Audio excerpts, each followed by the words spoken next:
This is case number 276 on the calendar in the matter of Fabian versus Encinas. Parties have been sworn in, Judge. You may be seated.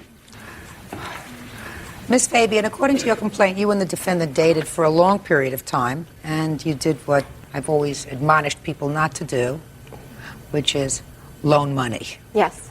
And you made 2 loans to the defendant, according to your complaint, totaling about $5,000. Correct. Is that right? Yes. He repaid some of the loans. That is correct. He paid back $1,600. And That was 2,000, I'm sorry. just one second. 2,000. Get to you. According to you, he paid back $1,600. He says it was $2,000 he paid back, and that the rest of the money was a gift from you for some reason that he will explain to me, and he also did a lot of work around your house. So we'll get to it. When did you make the first loan, and what was it for? The first check was for $3,000 on November 12th of '99, and December 17th of '99, I gave him another check for $2,000, and both of them were a loan, and I have copies of the checks here. I'd like to see them, please. What did he need the money for? He had a business at the time, and he was unable to pay his bills. He owed money to the government for taxes that he didn't pay. This is not made out to him. It's made out to his business. What kind of business were you in? It was a food delivery service. When did he make the first payments to repay this loan? On September 22nd, 2000. And I have copies of all the checks. I'd like to see the checks, please. That was August 25th, 2000, Your Honor. I assume you have a check. Yeah, I have one check that she does not for $400. I'd like to see it.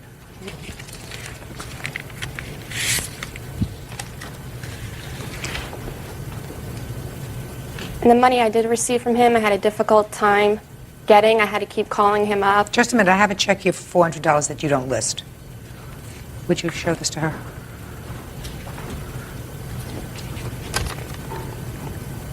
Yeah. Okay. It's clear. You both agree now. He repaid $2,000, leaving a balance of $3,000. Right? Correct, yes. Go. Well, first of all, Your Honor, this whole lawsuit is a joke. She's doing this out of revenge. Listen to me. Not interested. Start from, I stopped paying back the loan because. I stopped paying back the loan because I already paid her everything that I owed her.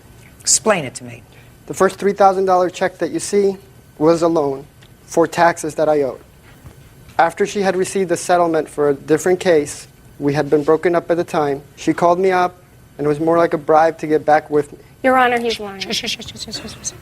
She had been trying to get back together with me. Are you talking about the $3,000 loan was a loan, according to you? That was a loan, yeah. Let's start with that. The $3,000 loan was a loan. You acknowledge it was a loan, which means there's still $1,000 outstanding on that amount. Exactly. I did $1,000 worth of work on her porch. Explain that to me. I had been working on her porch for 3 months, and she mentioned to me verbally. When did you This work on her was porch? in November '99. Yes. Because of the work I had been doing, I had just closed my business. I did not get a job at the time because I was helping her. She told me that I did not have to pay her $1,000 out of the $3,000 that I owed her. I never said that, Your Honor. Because you were fixing her porch? Yeah. Can I say You something? should know. It was 3 months worth of work. It's a whole remodeling job. Did you live there at all? I would stay there. I did not live I didn't ask you what technically. Technically, that has to do with the IRS. I'm asking you whether you stayed there. I would stay there once in a while. Not once in a while. More often than Well, once in a while. I would live there and at my parents' house. And at your parents' house, where you paid no rent. No, I paid rent there. Can I say So something, just Your Honor? in a second. I'm not finished with him yet. So you're staying at her house where you weren't paying rent, right? Using her telephone, lighting your reading by her electricity, and fixing her porch. Yeah, correct. And not working anywhere else. Correct. So you had no more. There you was had a no reason money. why I didn't work, Your Honor. And why is that? Because she wouldn't let me. Wouldn't let you? She wouldn't let me. Wouldn't let you. What did she threaten to do to you if you went to work? No, tell me. I'm curious. more like Don't laugh, please. I want to know what she threatened to do to you if you got a job. It was more like an emotional type of thing. You know what I mean? An emotional thing. Was she working? At the time, she was not. How was she supporting herself? Through a large sum of money she had received through a different So lawsuit. she wasn't working either. So the two of you were staying home playing house together? Basically. Basically. I was working, Your Honor. Of course you were. Um, Okay. So you fixed the porch, and for that you want a $1,000 credit. Now tell me about the other $2,000 that she gave you 4 weeks later. After I was not working, I decided that I needed to get a job because the Christmas holidays were coming up. She told me that she did not want me to work. She had a problem with me hanging around friends. She wanted to keep me to herself in the house, hanging out with her. That's a lie. Just a minute. Go ahead. And out of stupidity, I know that now, I would go along with it. So? But I didn't realize this until I left. So I guess she wanted you hanging around with her. I still haven't heard anything about $2,000. Oh, she told me that because I wanted to get a job, she was going to give me $2,000 in order to keep me from not working. And that was at a time That was when a you had- gift. Just a second. And you just told me that your business folded in November, Correct. right? So you had no more business. Correct. Well, then can you explain to me why, sir, the check that she wrote December 17th, 99 is made out to the same corporation that the check of November 12th was made out to, Doorway Gourmet? Yes, because I still had my checking account for Doorway Gourmet open because I still owed money to the Florida state tax. Right! That's true. Right. So the money was not so that, according to you, it was Christmas time and you had to buy presents and that's why you had to go back to work. Stop shuffling, sir. Much smarter than you are. On your best day, you're not as smart as I am on my worst day. So let me recap what you just told me. You told me that she gave you the other $2,000 because it was coming up to Christmas time. You wanted to get a job because I assume you wanted to buy presents and things for your family. Correct. And so she said to you, don't go to work. I'm going to give you $2,000 so that you'll have spending money for Christmas. Then it turns out that the check was made out to the defunct corporation that was no longer in business. And then you told me it was because you needed it to pay Florida state taxes from the business. Right? Is that what you told me? That's correct. Do those two stories they sort of go like this to you? That they don't make sense? Huh? You wanted to give the Florida State Tax Board a Christmas present? Is that what you're telling me? No, I wouldn't do that. Get a life. Real cases, real people. Judge Judy. Carrie Fabian says ex-boyfriend Mario Encinas refuses to repay a loan and refuses to turn over an intimate videotape. Okay. Can I say something, Your Honor? What? I I don't like stupid women. Stupid women give money away. You're right. I've learned. Okay. I've learned. Believe me. Okay. You know, if you're married to somebody, it's one thing. Even if you're married, you don't give money away. But if you got a boyfriend who can't keep a business straight enough to pay taxes from the business, you don't give him money. Well, you know, at the time, we were going out for 3 years, and he told me he'd pay me back, and I trusted him. I realize now never to do that again. Okay. Well, he owes you the money. He did lie about, he said that he didn't live with me. If you'll look at the checks, you'll even notice it's my same address. And also, he has a private videotape that we made together, and he told me that he has it, and he's taunted me about it, and I would like it back so I could destroy it. That's a lie. I did not taunt anybody about You that. have a video that she would like to have back? No, Your Honor. Where is it? It's been misplaced. It's either been taped over or misplaced. I did honestly look for it because Miss I have no Fabian. reason to keep that. Miss Fabian, comes under the category of life's lessons. I assume this video that you have has both of you on it or Yes. just you? Has both of you on it. So that it's neither yours nor his. It's something that belongs to both of you. Right? So you would like it back because you don't want this potentially damaging thing Correct. Yeah. around. Well, I can't force him to give it back to you because it's not yours. Do you understand? Yes. He says he doesn't have it anymore. I have to rely on the fact that he is not total scoundrel and would not do anything to embarrass you. Because if he does anything to embarrass you, ultimately he's embarrassing and debasing himself. Do you understand? Yes, ma'am. Judgment for the plaintiff in the amount of $3,000. Thank That's you, all. Your Honor. Parties are excused. You may step out. Judge Judy's seen the truth, and she's seen through his lies. Revenge, because I broke up with him. I was the one that broke up with him. And now the next case. All parties in the matter of Trudell versus Boyd. Step forward, please. 38-year-old salesperson Lori Trudell is suing her ex-roommate, 45-year-old hairstylist Kathleen Boyd, for the return of her belongings. Kathleen is countersuing for unpaid rent, storage fees, and damage to her home. According to your complaint, there came a time when you and your son moved into her home. When did you move in with her? In September of the year 2000.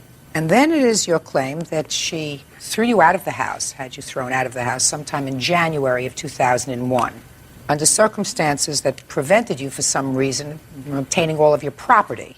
The defendant says that you really abandoned that property.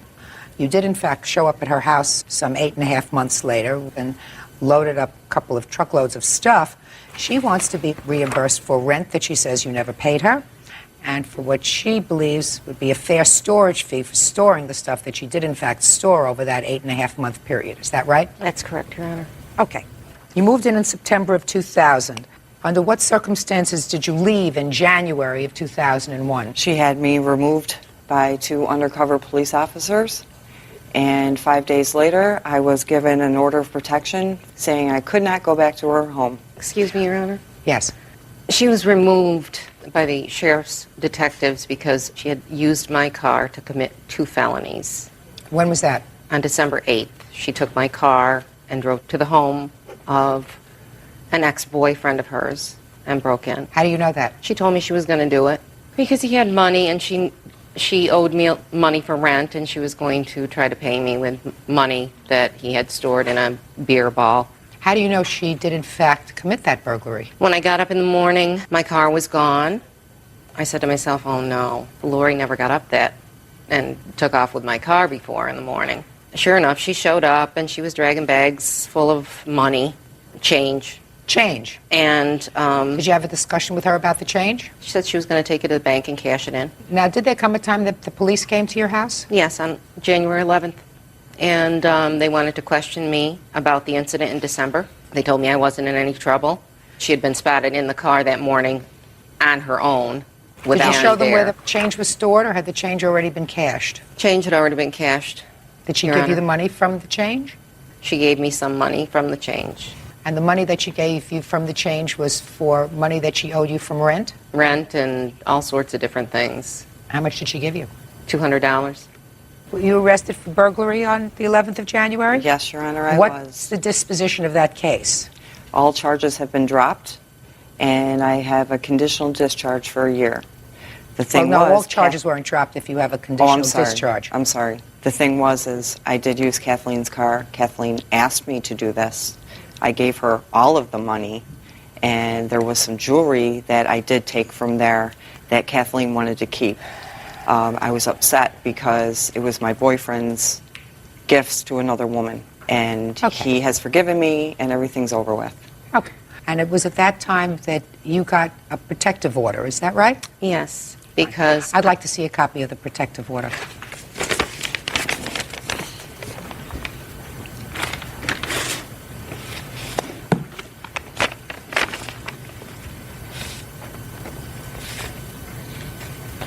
This protective order doesn't say anything about you being able to leave your property at her house for 8.5 months. Oh, I realize that, Your Honor. I Okay, tried I'm for just telling you. weeks. I tried for months for a third party to get a hold of her to get my belongings, and she would not allow it.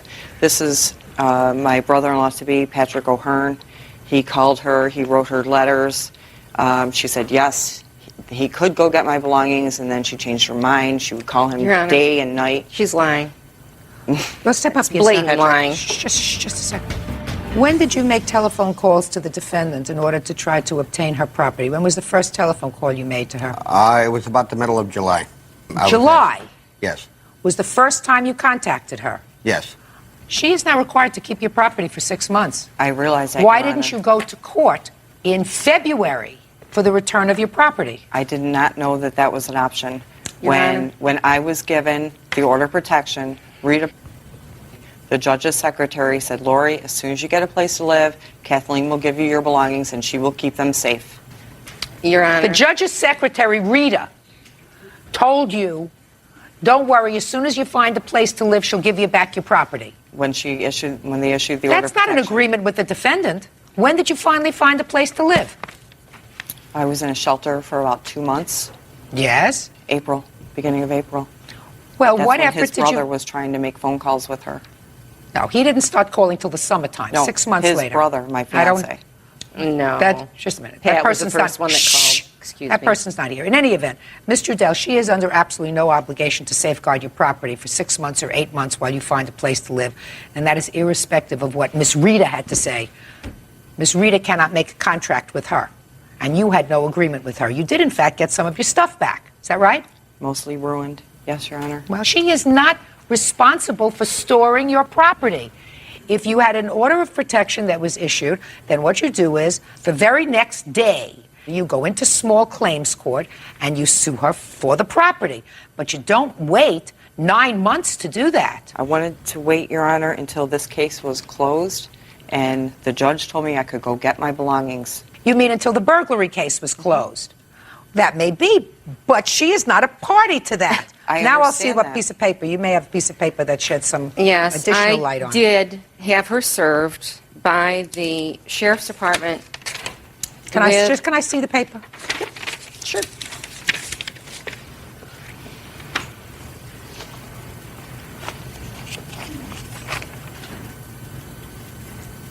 Well, she wrote you this letter, and it was notarized in March, and it was served on you, and she tells you to come and get your stuff. Yes, Your Honor. But you didn't. That was when the third party, because I couldn't contact her directly because of the order of protection, that was when my fiance, the third party, He's first not called here. He her. wasn't He's- in the picture at He's that not point, here. Your Honor. He's not here. No, Mr. Dell, that is not whatever true. stuff that you got, You're I would lying. suggest you be happy with it because that's all you're going to get from the defendant. You can't make an arrangement with a third party, a judge's secretary, who says, I never heard of that. Just go, as soon as you find a nice place to live, you can go and get your She property told me back, she and she's would going to keep my store it. belongings safe. Well, then I would sue her. Who said they would keep your belongings safe? Rita? Rita told me Kathleen Rita told her that Rita she said would she would keep your belongings safe? Rita Yes. said that to you? Yes. So sue Rita. Sue Rita. It's ridiculous.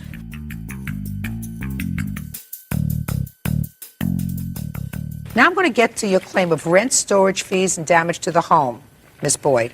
And let me explain to you why you're going to get nothing.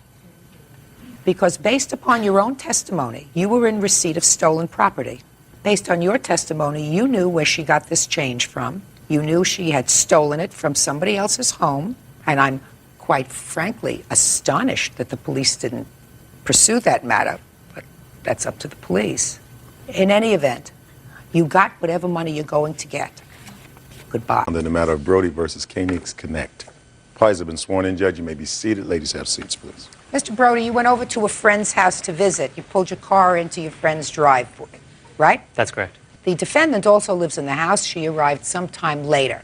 It is your claim that she pulled her car right up to the bumper of your car, gave it a little bit of a nudge. Nudge? Nudge? No. Nudge. Thank you. Nudge is what I am.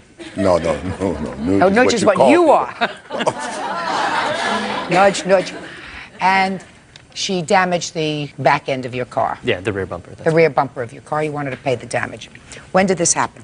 It was June 2nd, What time did you arrive at your friend's house? about 6 or 7 p.m. after dinner. We'd gone out to pick up dinner. And was yours the only car parked in the driveway? When I parked the car, yes, it was. When did you see any damage to the car? We came outside about 11 o'clock. What happened is that she had come home while we were inside, obviously. And we went outside, the witness and I, and one of the roommates who had her keys.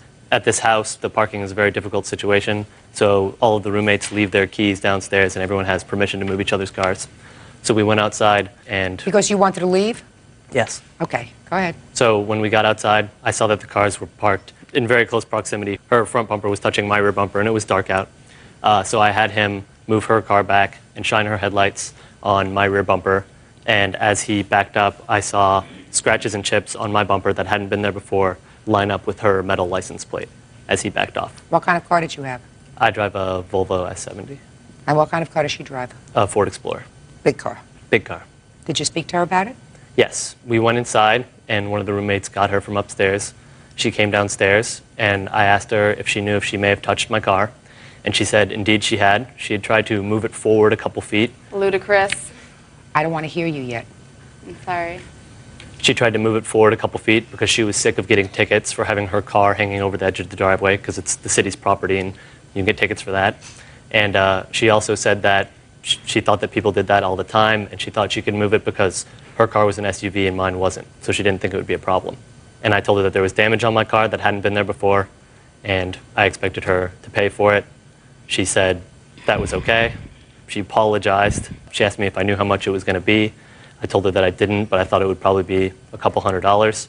I offered to let her go outside and look at the damage. She declined to do that. I told her that I'd call her with an estimate. She said that was fine, gave me her phone number, and I left. And did you call her with an estimate? I called her 11 days later with an estimate for $307, which I have right here.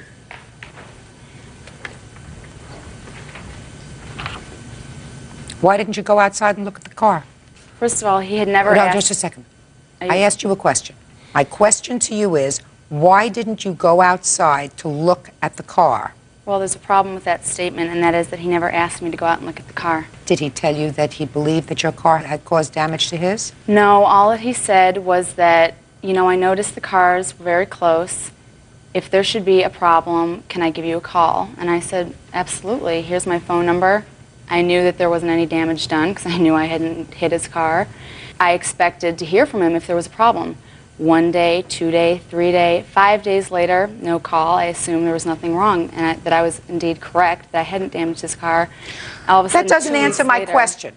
Clearly, when he came inside and spoke to you, you had some indication that he believed that there might be some damage to the car.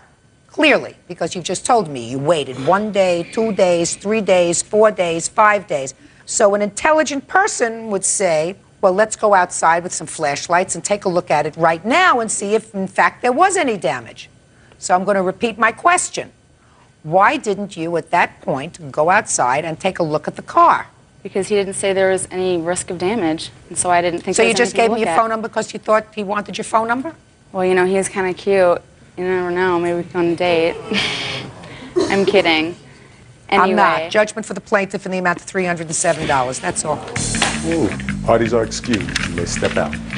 Well, I'd just like to give a shout out to my E-Town girls, all my UMich girls, 6 Bart, and K13 family. Mwah. Well, I think Judge Judy's big line is beauty fades, but dumb is forever. And as soon as her beauty fades, I think she'll just be dumb forever. And now the next case. All parties on Hugin Merrill versus Leyugan. Step forward. 46-year-old nurse Michelle Morell and her daughter, 16-year-old Jessica Hugin, are suing Jessica's former friend, 18-year-old student Ann Leyugan, for keying her car at school. What is your name? Michelle Merle. How are you related to her? I'm her mother.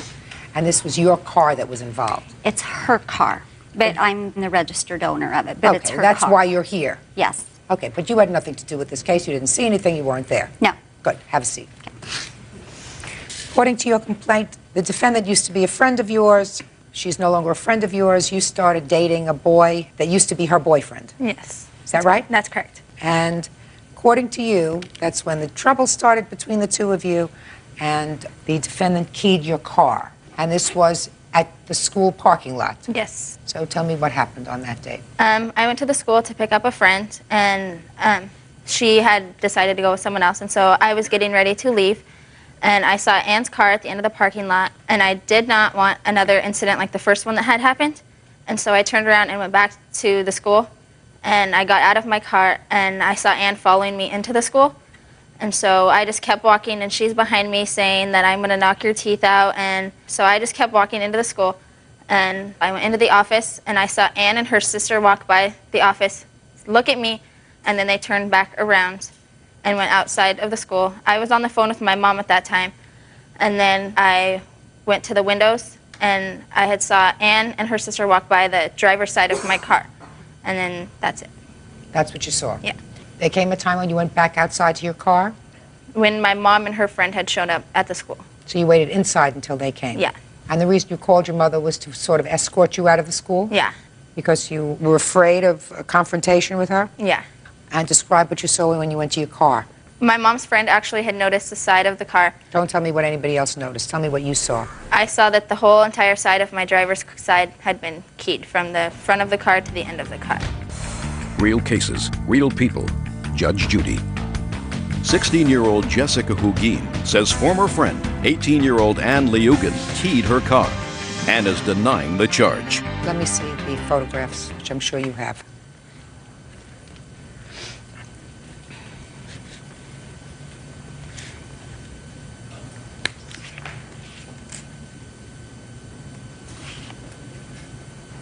Okay, I'll hear you.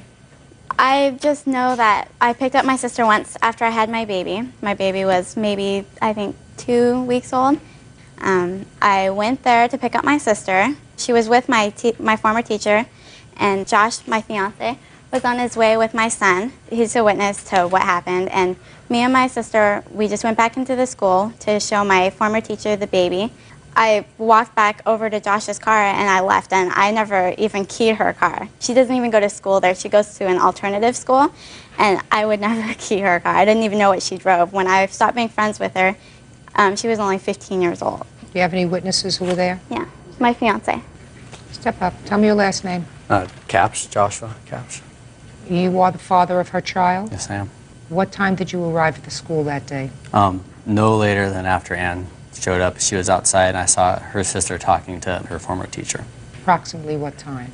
Like 2:36. So before you arrived, you don't know what she was doing? No. So she was there alone with her sister? Yeah, and Mrs., which was the teacher. Outside when you saw her? Yeah.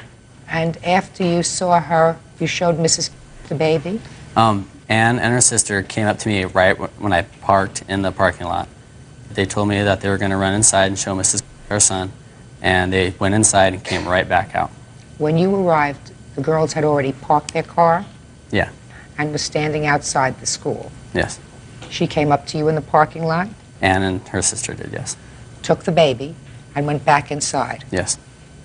Then came outside? Mm-hmm. Did you wait for her? Yeah. Did she leave with you or with her sister? She took her car, and she took her sister. She was there to pick up her sister, and I followed them. So she drove alone to the school if she was there to pick up her sister? Yeah. Why do you think that she would make up this story about seeing you going over near her car?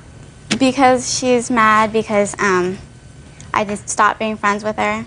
And yeah, but her car got keyed. There was a lot of people at that school that didn't like her, which is why she decided to drop out of that school and go to the alternative, because she didn't get along with a lot of people. She wasn't there that long.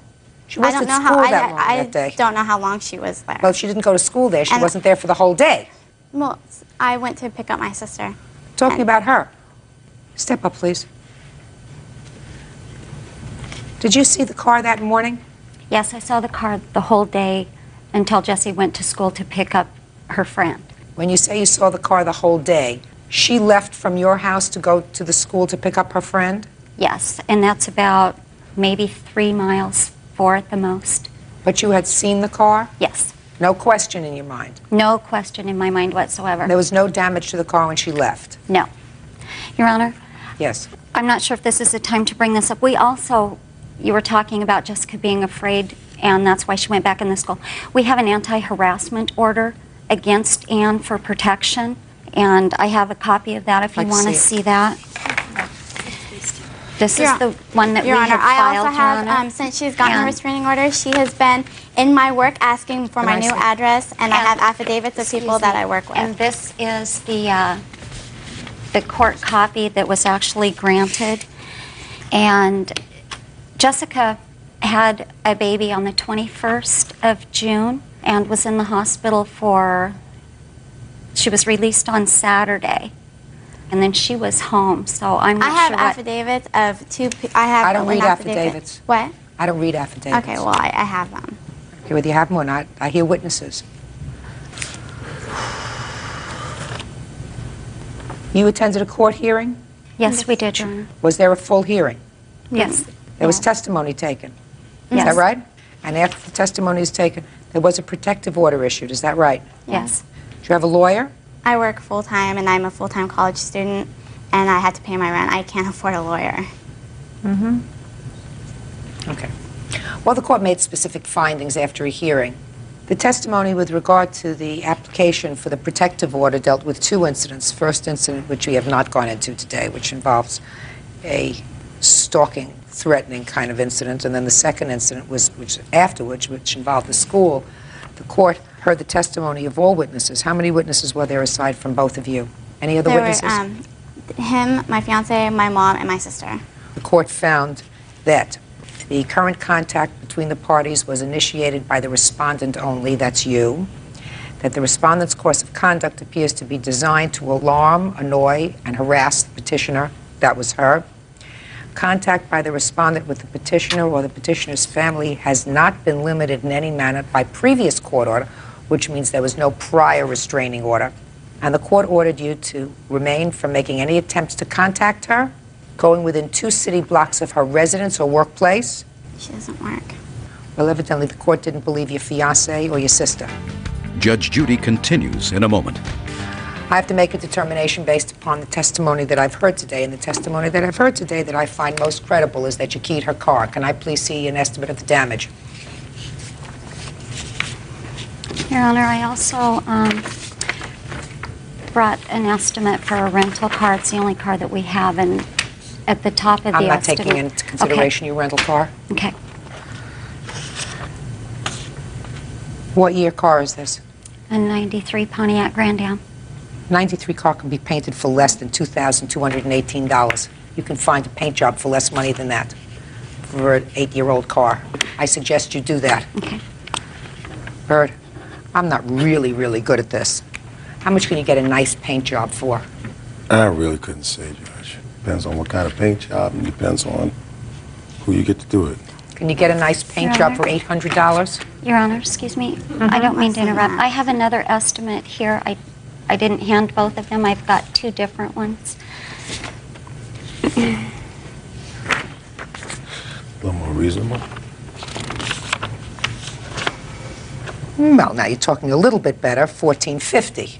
Depends on how far it was keyed, Judge. Keyed the whole side. $1,450 sounds much more reasonable to me. Yeah. I have those 2 estimates.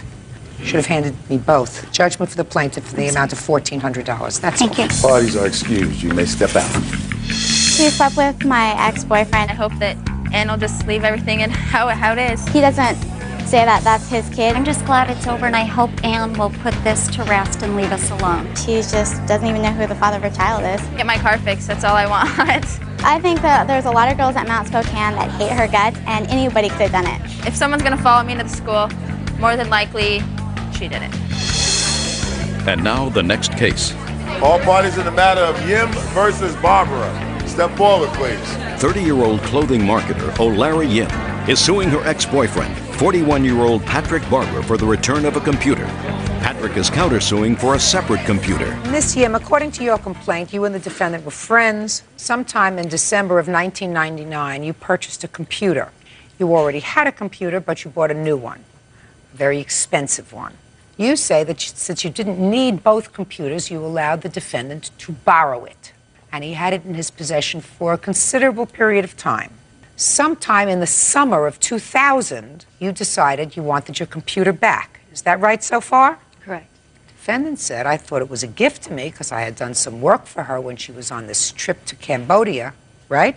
See Sure. how I read your papers? Absolutely. So what I said to you is, I've already put a lot of my software in the computer. Let me buy you another one. And he bought another one, a laptop, which he gave you. Correct. And on what date did he give you the other computer? I would say approximately July of 2000. July of 2000. And you kept that computer for a while. Yes. For how many months? I still have that computer. Which you accepted. Is that right? Yes. Then you changed your mind because you say that it wasn't as good as the computer that you had let him borrow. Correct. Is that the idea? Is that this case? More or I mean, less. so now you want the value or the return of your more expensive computer. Yes. Wrong.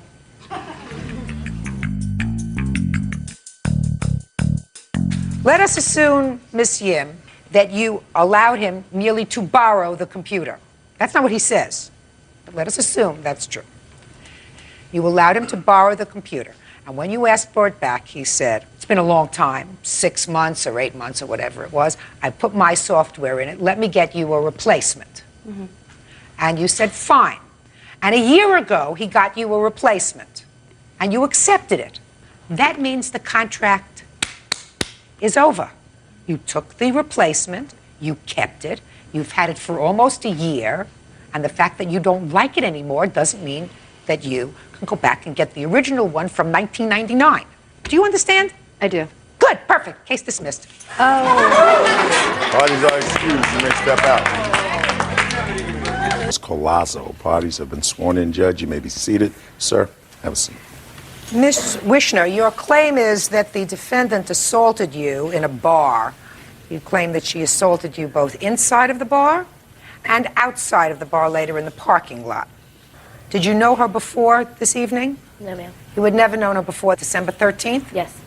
Never spoken to her before? Never. Okay. So why don't you tell me about at least your version of what happened that evening? Several friends of mine, we all decided that we would meet at a local bar, then go bowling, and then go back to the bar afterwards. So we all met, and that's where I was introduced to Marlena by a friend of mine. Who's Marlena? That's you. Ms. Colazzo. Yes. And we then went bowling. Who went bowling? Mike, myself, two friends, Marlena. So she went bowling with you? Yes. Okay. I never really carried on a conversation with her because I didn't know her. Then after bowling, several hours later, we then went back to the bar to just hang out, have a couple drinks, and just socialize. And that's when Michael had asked me that Kristen was coming down. Another girl was coming? Yes. And he had said that she liked him. He asked me if I would go along and say that I was his girlfriend. I said, that's fine. Marlena was on the other side of the bar, sitting with Kristen. They were carrying on a conversation. So Marlena, Ms. Colazzo, was sitting at the other side of the bar with this girl who had a crush on Michael. Michael. Yes. Okay. Gotta get me a scorecard here. Michael Go and ahead. I were standing there talking, and before I knew it, Marlena had come up behind me, grabbed the back of my hair, and yanked my head back, and began to yell at me and call me a liar and said that I had lied to her. And Lied to? I had lied to her. She Okay. said that I lied to her or lied to Kristen. Michael had asked her to leave, so she had left the bar. From there, Kristen came up to me. She's like, I'm really sorry. She's like, we were just standing there having a conversation. She's like, Marlena was supposed to come up and confront you and Michael about the situation, if you were lying or not. She's like, I never expected her to pull your hair. So Ms. Colazzo left because Michael told her to leave? Yes. And she left the bar? Mm-hmm. I wanted to know why she had pulled my hair. I went outside. I was standing there on the edge of the sidewalk. Her car door was open. She was getting into the car whenever I had asked her why she'd pulled my hair. How far away from you was she when you asked her that question? I don't know. Point to it was- something in this room. She was probably like where the flag is behind you, the navy blue flag on the right-hand side. Okay, so pretty far away. There was a pretty good distance between us. Okay. I didn't leave the sidewalk. I stood there and figured that I would carry on So the you conversation. shouted to her, why did you Yes. pull my hair? Exactly. I just wanted to know. I didn't care. Why did you pull my hair? Is that what you said? Yes. Go ahead. From there, she had shut the car door and began yelling at me. I guess she felt threatened that Don't tell me what she felt. She shut the car door and started to yell at you. What did she say? She just called me a liar and said that I lied to her about the whole situation when I didn't lie to her. I lied, to Kristen. And she approached me. So she left the car and came to you? Yes. Go ahead. From there, we continued to exchange words, and before I knew it, she had jumped on me and slammed my head up against the car. It was a Jeep Grand Cherokee. I did $400 worth of damage to the car with my head that she bounced off of it. From there, she continued to jump on me and beat on me. She had scraped my face with her nails, pulled my contact out of my eye, and every time I tried to get up and get away, she continued to jump back on top of me. I had a bruise on my left inner leg from continuing to fall. Numerous times I had asked her to get off of me, that I wasn't going to fight her. I tried pushing her away, and when I pushed her away, she then bit me on my hand. And I have pictures if you want to see. I sure do.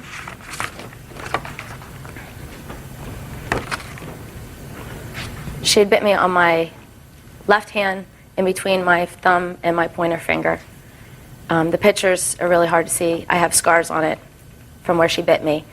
From there, finally somebody came outside and pulled her off of me long enough for me to go inside and call 911 and have the paramedics come.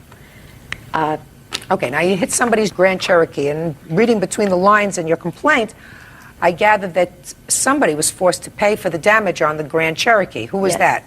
I had to pay $255.19. She was supposed to pay $220.19.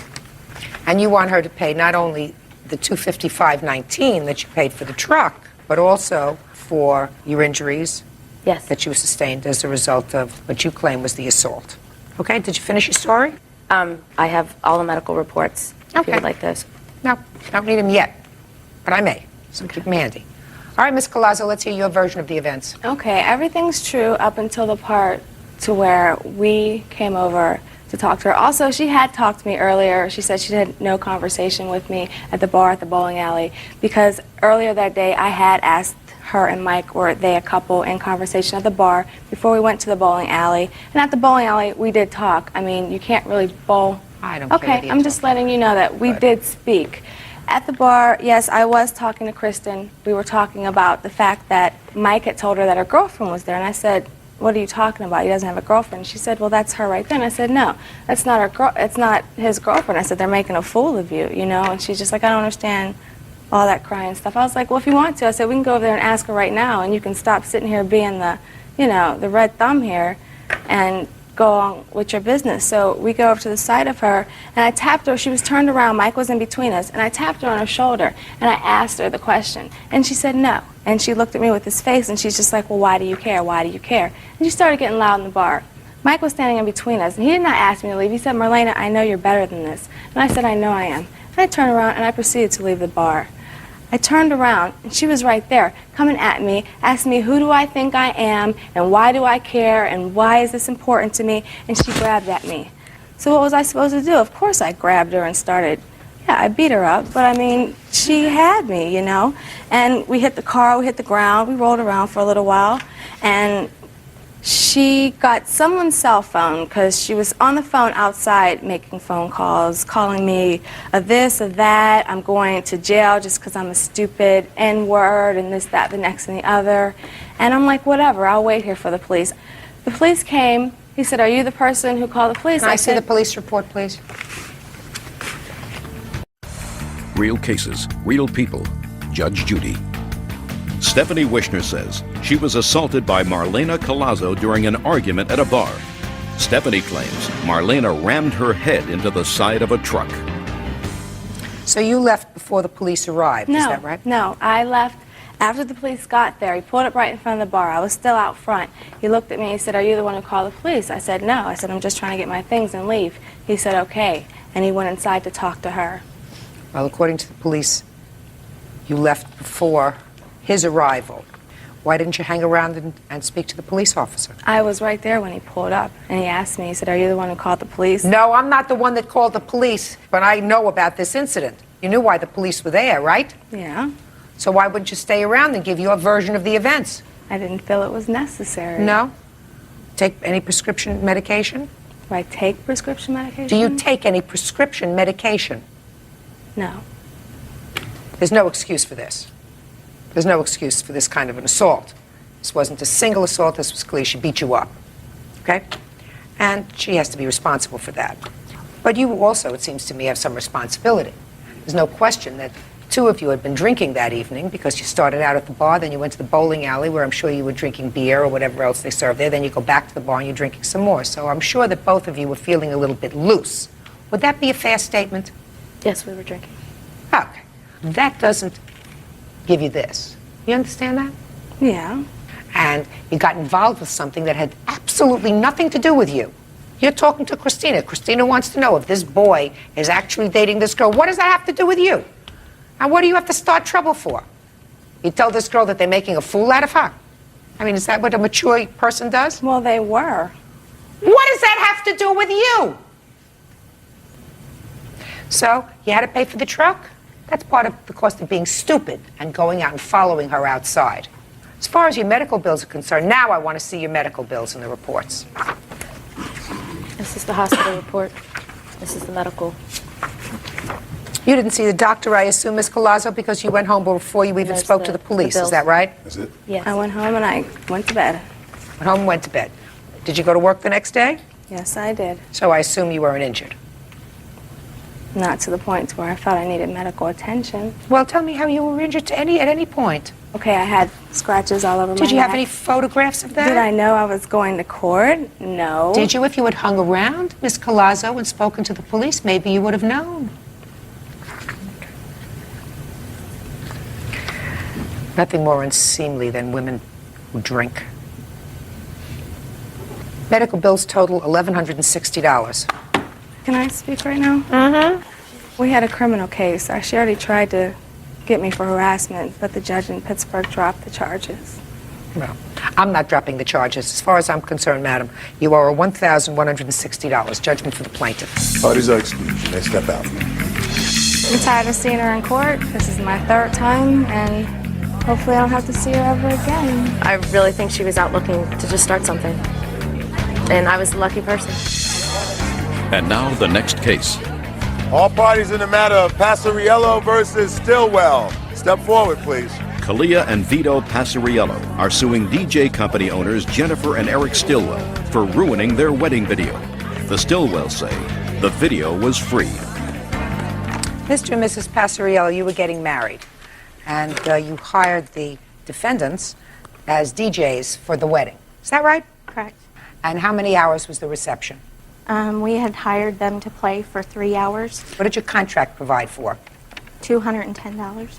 Not a lot of money for 3 hours, right? Average where we live. Okay. How did you find them? Did you find them through an advertisement, or did somebody recommend them? In the phone book, an advertisement in the phone book. Okay. Had you asked for any recommendations? We only had 2 months to plan our wedding, and in their advertisement, it says that they do a videotaping for free, and since we were in a hurry, we decided to go with them because we also wanted the videotape, so we chose Let them. me see the ad, please. We actually have two. Just a second. So $210 was for the DJ. How many people? One DJ or two? They told me that there would be one DJ, but there would be someone there helping him. And was there? There were 2 other people there with him. Okay. So that's a pretty reasonable. Right. So you're not complaining. Your lawsuit doesn't complain about the DJ services. Your lawsuit says that they were to provide you your event videotaped free. Correct. That's what the ad says. Right. But not the DJ services. The DJ services you paid for. Right. The video was free. And what you're complaining about is the quality of the videotape. Right. Right? And some of the service. Well, you never like everything that a DJ does, Ms. Passariello. They lost our first dance song, and they also asked me to make up a song list, and the song list was not played. And we had picked out special music for the cake cutting, and it was not played either. Ms. Passariello, listen to me very carefully. I have made a lot of weddings. Never is perfect. Did you fire them? Well, I couldn't send them home and have no entertainment. Of course not. So you kept them for the 3 hours. Right. Fine. So you got your service provided for, because what you're suing them for is not $210. You're suing them for $2,110. You're suing them for 10 times as much as you paid, because you say they spoiled your day because of the video. It wasn't just that the day was spoiled. My husband is from New York, and his family was not able to attend, and we were counting on this video to include them so they could see, and it's so embarrassing. We cannot. Then you should have hired somebody who was a professional videoer. Their ad shows professional this, professional that, and they actually have it in a higher printing that your video service is free. Yes, but they're standing Mr. Passariello, it's ludicrous to believe that you actually thought that you were going to get both a professional DJ and a helper for 3 hours, plus a professional video, all for the bargain price of $210. That's average where we live. It's not low, it's very average. So what you're telling me is you can get a professional DJ and a professional video. I don't know about a professional video. You're not following what I'm saying, madam. It's ludicrous to believe that you could possibly expect a professional DJ plus a professional video. They agreed to provide a video. They provided you a video, madam. You may not like the video. Can I show you the video? No, I'm not interested. It's awful. Just a second. You should have hired a professional photographer if you wanted a professional video. How is somebody going to do a DJ, pay attention, professionally, as well as videotape an event to your liking, right? You want 2 professionals for $210. They had 3 people at the event, 1 person to DJ and the other 2. One of the men was standing there with the camera. Now, we're not saying a professional job. We're saying at least an average job. This is out of the below 3 hours. Where do you get standards? Out of the 3 Just a hours minute. Where that do you we get hired standards for a free service, that it's supposed to be average, I'm below sure average, it's above probably average? rounded into the price somewhere. Did you I mean, call it for a can't be Hey, free. Miss Paciarello, I hear a lot of people complaining about wedding events afterwards. Sometimes I rule in their favor. When they hire a photographer and the photographer's pictures are so outrageous, and you've hired a professional photographer, they are successful. But you did not hire a professional photographer. You hired a professional DJ who was giving agreed you to as a provide service, as a free service, a video. I'm going to ask you only one other question. Did you contact, in the course of the 2 months preparation for your wedding, a photographer? No, his father took all the pictures for our wedding. So the answer is you did not contact a photographer. We didn't need to. No. Good. Oh, So I we hope you saw- have, we I hope saw- you have good pictures. Listen, stop making a mountain out of a No, molehill. can you view the tape, please? I'm not interested in the tape, madam. There are pictures on the tape. Is that right? It's a video. You can't see it. It's so dark you can't see it. And when we're cutting the cake, the speaker for this system, they set their service up right in front of our cake table, and you cannot even see Vito except for the waist down. You hired a DJ. But they You got a agreed to free- provide another service. They provided another service. No, they they gave didn't. you a video. And the fact that, Miss Paciarello, you're not going to get a dime. Understand that. You hired a DJ for $200 for 3 hours. Did you play 3 hours or more? We played Play four. Because they felt bad because they broke our first dance tape. Fine. Well, that's just a second. That's a very nice thing. So they played I for told him 4 to leave. hours. They played for 4 hours. But I 200 told him to leave. No. Yes, we did. He asked us several times if we wanted him to stay for a half an hour for 35 or a full hour for 70, and I told him no, because there was only like Just a 30 second. people left. Just a second. So are you telling me they didn't stay for 4 hours? They did, but I didn't tell him to. I didn't told ask him he could Miss leave. Paciarello, get this straight. They played at your wedding for 4 hours for $200.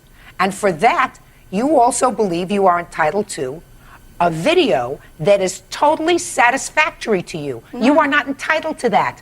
Did you ever hear the expression, you get what you pay for? Did you ever hear the No, expression? don't ask me any "Nothing's questions. free"? That's right. Downs versus Nagel Barnett. Thank you. You're welcome. Parties have been sworn in, Judge. You may be seated. Folks, have seats, huh? First, let me advise all of you that I have no intention of going back historically into the ongoing allegations of harassment, restraining orders, etc., that exists between you two people. And I'm going to start on a particular day. And that day is back in February of 2001, when I understand from reading your complaint that all of you appeared in court. Is that right? Yes, ma'am. And on that day in February, you all seem to have come to some sort of at least a temporary resolution of this ongoing harassment that each of you claim that the other is causing you. Is that right? Yes, ma'am. Correct. So you're in court. You received a restraining order against him? Yes, ma'am. Did you have a restraining order at that time against them? No, ma'am. No. Okay. Everybody's shaking hands saying, we hope this whole thing will go away. And then you exit the courthouse. Is that right? No, I didn't know, ma'am. I did not leave the courthouse yet. Your car was parked in the parking lot. Yes, ma'am. And according to you, you saw the defendant's sons doing something to your car. No, ma'am, I did not see him until after I was told that they were doing damage to my car. Who saw it? My son. Step up here. Tell me your name. Michael. Michael. Your dad is in court. You went outside to wait for him? No, I was in the lobby where we were getting ready to get the papers, and as I looked around the corner because I was seeing if the car was okay, the next thing you know, I saw them. They were sitting there kicking the bumper. Who was? Jared, Jevin, and Tyler. These 3 boys? Yes, ma'am. All 3 boys? Yes, ma'am. Was your car parked there as well? Yes, ma'am. How far away from where your car was parked was the plaintiff's car parked? Okay, the plaintiff's car was parked like in the 3rd parking space on the front of the median. My car was on the back side, about 3 cars down. So, a good distance away from his car? Correct. Step up here, all 3 of you. Names? Jared Barnett. Tyler Nagel. Jevin Barnett. Now, I've read the answer here, and the answer says that you guys were just playing around air karate kicking. Is that right? Yes, ma'am. Hmm? Yes, ma'am. Yes, ma'am. Why were you air karate kicking around his car? Because we were mad because she got away with throwing a softball at my friend Tyler. So you were mad? Yes, ma'am. And you left court and you went out and found his car. Is that right? Yes, ma'am.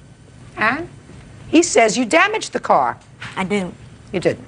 What about you? I wasn't even near it. Where were you? About 5 feet away from me. You were 5 feet away. You were there. Yes, ma'am. Were you air karate kicking the car too? Yes, ma'am. Did you know that they were doing that? No. You have photographs of the car? Yes, ma'am.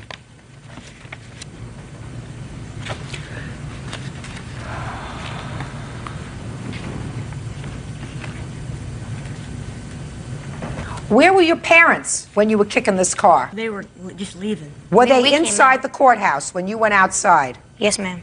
You went outside first. Yes, ma'am. We were going to the car. Hmm? We were going to our car.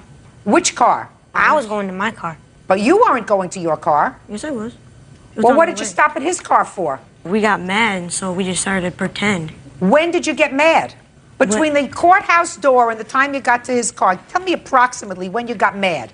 I was mad Inside the courthouse? Yes, ma'am. So you didn't just get mad, you were mad before you left the courthouse. Yes, ma'am. And what about you? Were you mad or you just following? I was mad too, man. What were you mad at?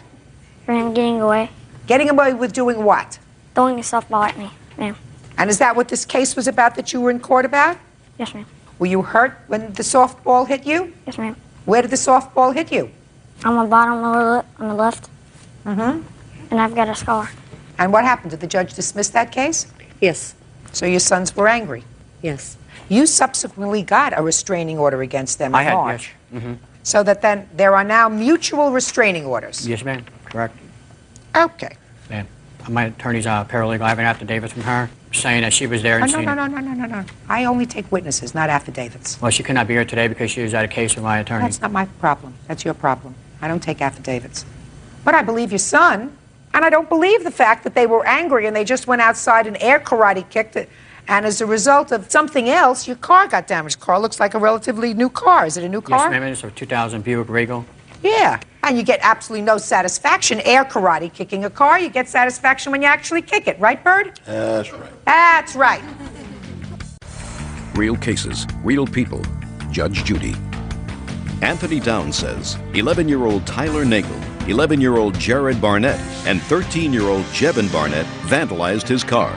The children deny the charge. So how much did it cost you to fix the car, sir? I have a lot of different bills here. Is it $500? Or That was what we had to pay at the end. Yes, ma'am. was your deductible? Yes, ma'am. Okay, that's what I thought. Okay, so now we come to March 8th. You have a counterclaim. Your counterclaim says that he violated the restraining order, and that's the only thing that I'm going to hear. Somebody want to tell me about it? We do not deny that the boys were in a place where they should not have been, but we are denying all the allegations. Good, and I find that they kicked his car. I find that based upon several things. Quiet and listen. Okay. I don't believe them that they never came into contact with the car with their shoes or their feet. I believe that they were angry because little brother over here got hit with a ball. They felt it was his fault. Judge dismissed the case. They went outside, and little boys don't get any satisfaction air karateing a car. They get satisfaction if they actually come into contact with the car. And unless the air karate kick fairy did this damage to the car, somebody did it. So, I find that they did it. Now let's move to your counterclaim, madam, which is the only thing I'm going to hear right now. Got a restraining order? You say that there was continual harassment after that. After we filed the restraining order... How are you related to this case? He's suing me, too, because those are my children. Which children? This one and this one. Okay, go ahead. Okay, I was coming home from picking up my son, Jared, from the roller rink, and I pushed the button to open up my garage door, and he was coming from the side of my yard, down my driveway, and in front of me. Yes. So I called her husband, because my husband was gone, and he came over, and then we called the police. And what happened? They went over there and talked to him, and he said that he was in bed sleeping at the time, and that Okay. there was nothing we could do because there wasn't a third party involved. So you saw him walk from the side of your house? Yeah, What's well, he next? was running, ma'am. Running. What's next? I have pictures where he was on 3 different occasions taking his children to school. I have pictures of him driving by the house where he could have taken 3 to 4 other routes, which were shorter than the one he took, but I feel he took these just to make himself known that he was there. So he drove his children to school and he could have taken a different route and avoided going on your street. Is that what you're saying? 3 It's or not 4 harassment. different What's routes. next? Anything else? Yes, ma'am. I don't want to hear you. I still have 2 court documents stating that there was no damage to the car. Listen carefully to me. I find that there was damage to the car as a result of your boys kicking the car. They practically confessed. The only thing they didn't confess to was that their feet, when they were doing the karate kicks, actually came in contact with the car. I don't have to repeat it to you 20 times. They were seen doing karate kicks to the car, and there's damage to a brand new car. You should have watched them more carefully. Your counterclaim's dismissed for harassment. Listen to me. The matter was resolved as of February 16th. The only thing that I'm entertaining is the damage to your car. Listen to me very carefully. That cost you $500, right? And a car rental.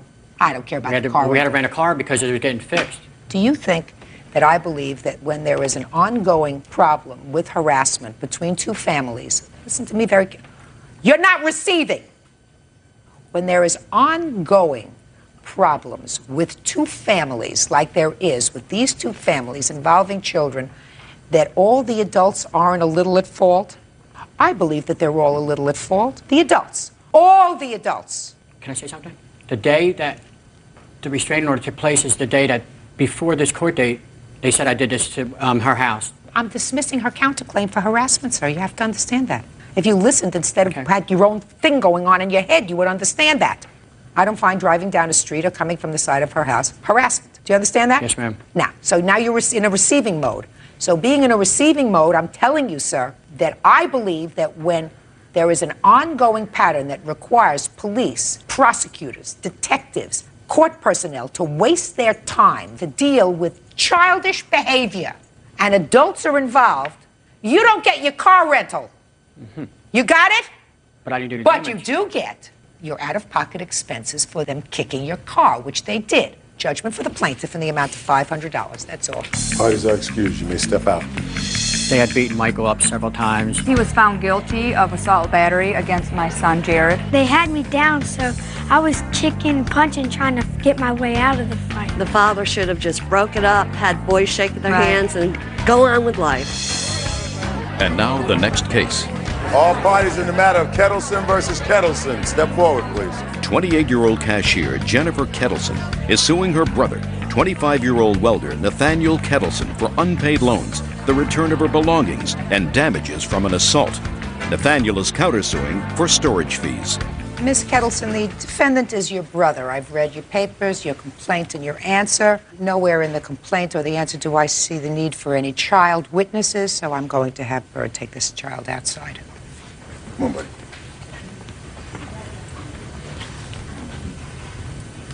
All right.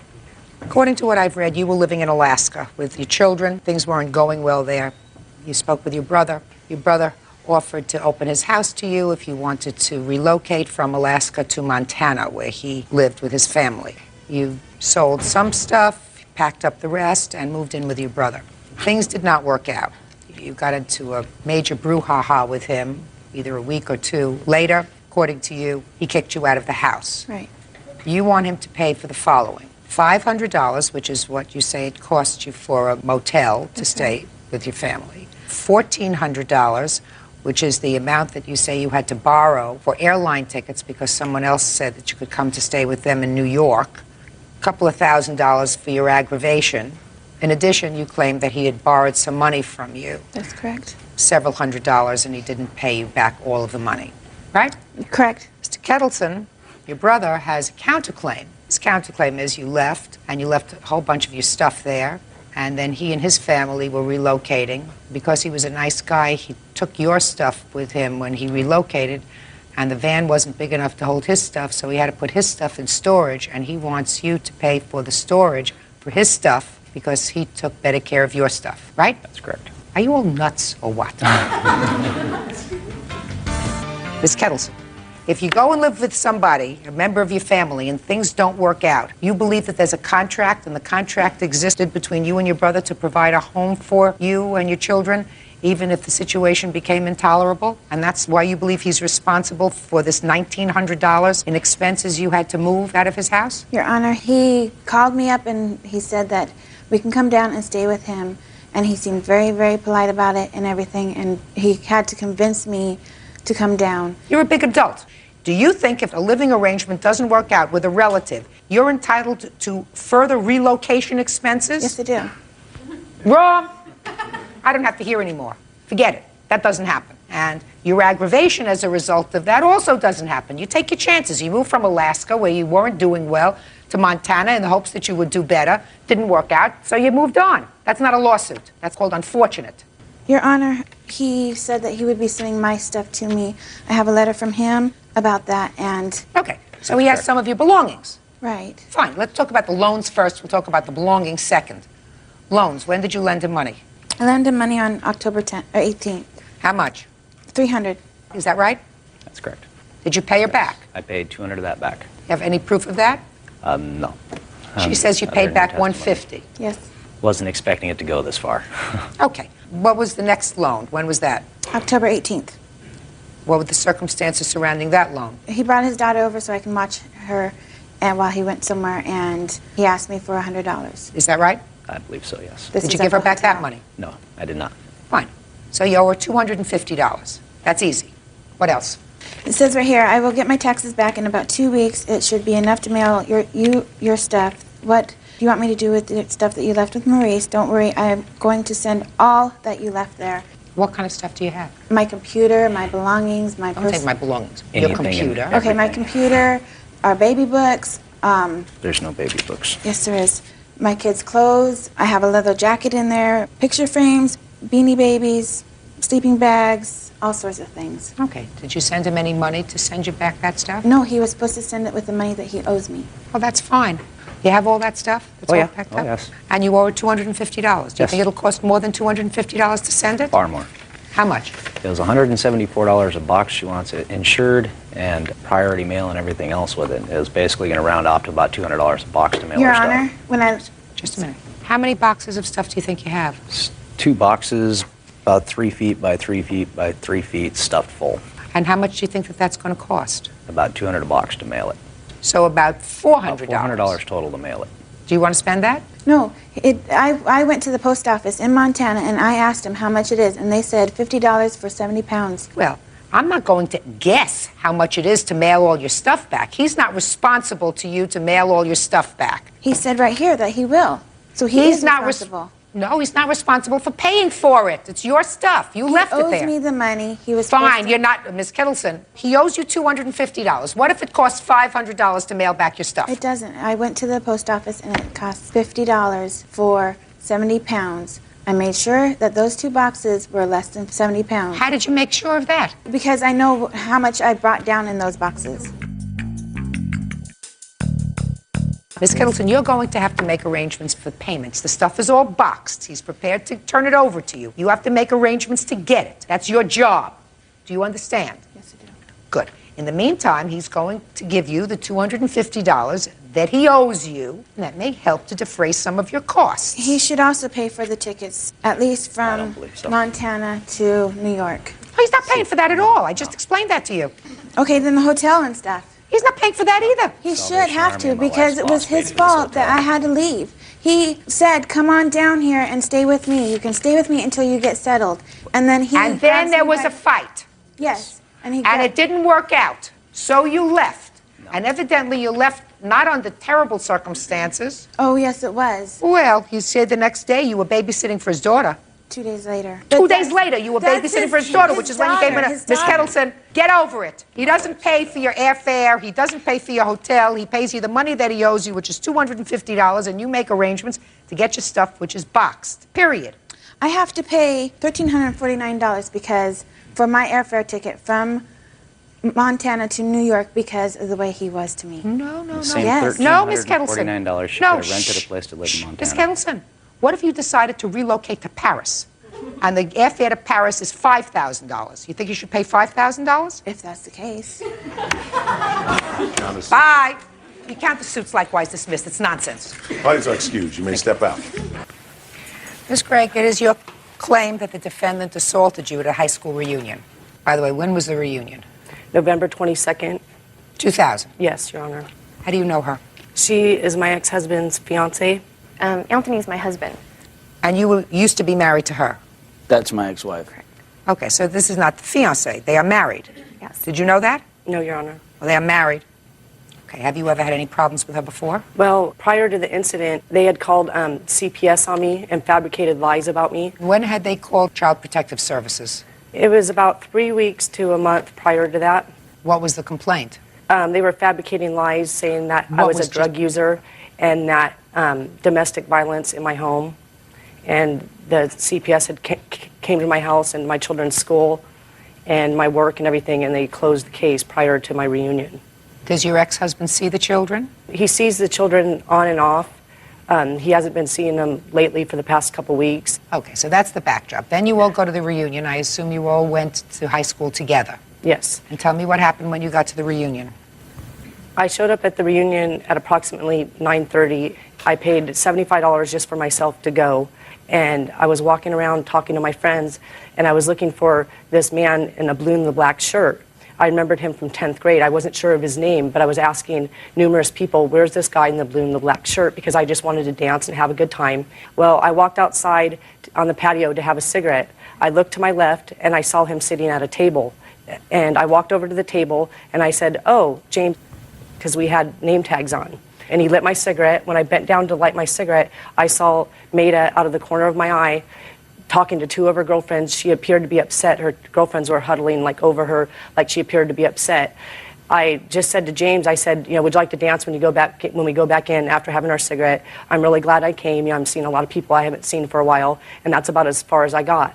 At this time, Maida approached me from the side. She got like this close to my face, and she says, did you even graduate? And she appeared to be, you know, drinking, maybe intoxicated, I don't know, you know, because the reunion started at 6. And I said, of course I did, Maida. And at that time, she pushed me down. I fell down. I was wearing a dress. I have a cut on my leg and injuries. I have photos. Just a second. She pushed you down how? She just pushed me down, physically pushed me down. I fell down and I cut my leg. When I proceeded to get up, I wore my hair down that night, and she had got my head into a firm like headlock, and there was big heating lamps there at the Mission Inn in Riverside, and she was trying to bang my head into one of those heating lamps. And at this time, because of the fabricated lies, you know, I'm not going to lose. Shh, just a second. Don't tell me fabricated lies. Well, just tell me what happened. Well, due to the prior incidents that of them calling CPS, I cannot even touch her, not even in self-defense. At this time, after she pushed me and I started to get back up, I placed my hands right here, like I'm not even going to touch you. I refused to touch her. Why, is there an order of protection against you? No, I just refused to touch her. What do you mean? I don't understand. You said, due to the prior incident with CPS, I'm not allowed to touch her or go near her. Because of them calling CPS, I was afraid that they would lie and I would go to jail and I would lose my kids if I even defended myself one bit. So I did not even touch her, Your Honor, not once. My hands were behind my back the whole time. At this time, James saw that I wasn't even defending myself. Don't tell me what anybody else saw. Just tell me what happened. He stood up behind me and barricaded me because he saw I wasn't defending myself. At this time, Don't tell me what he saw, madam. Just tell me what happened. Okay, James stood up and barricaded himself around you. Okay, barricaded himself around me. At this time, she still had my head, and she couldn't bang it into the heating lamp because he was standing behind me, so she was proceeding with her nail around like this, trying to poke my eye out, and that's when I got scratches in my eye and a black eye. And at this time, the security guards came running out, and she released my head prior to them running out and screamed, Jennifer, quit hitting me, quit hitting me. She's a psychotic drug addict, and she's going to lose her kids to CPS in front of my whole reunion. And at that time, I ran because I was in such shock to go find my purse, you know, to call the police on my cell phone. Police came. There was a police report made. I left in the ambulance and went to Riverside Community Hospital. Okay. Do you have a copy of your medical report and any photographs you want to show me? There's the medical report. Did you want to see photos? Yes. Medical bills.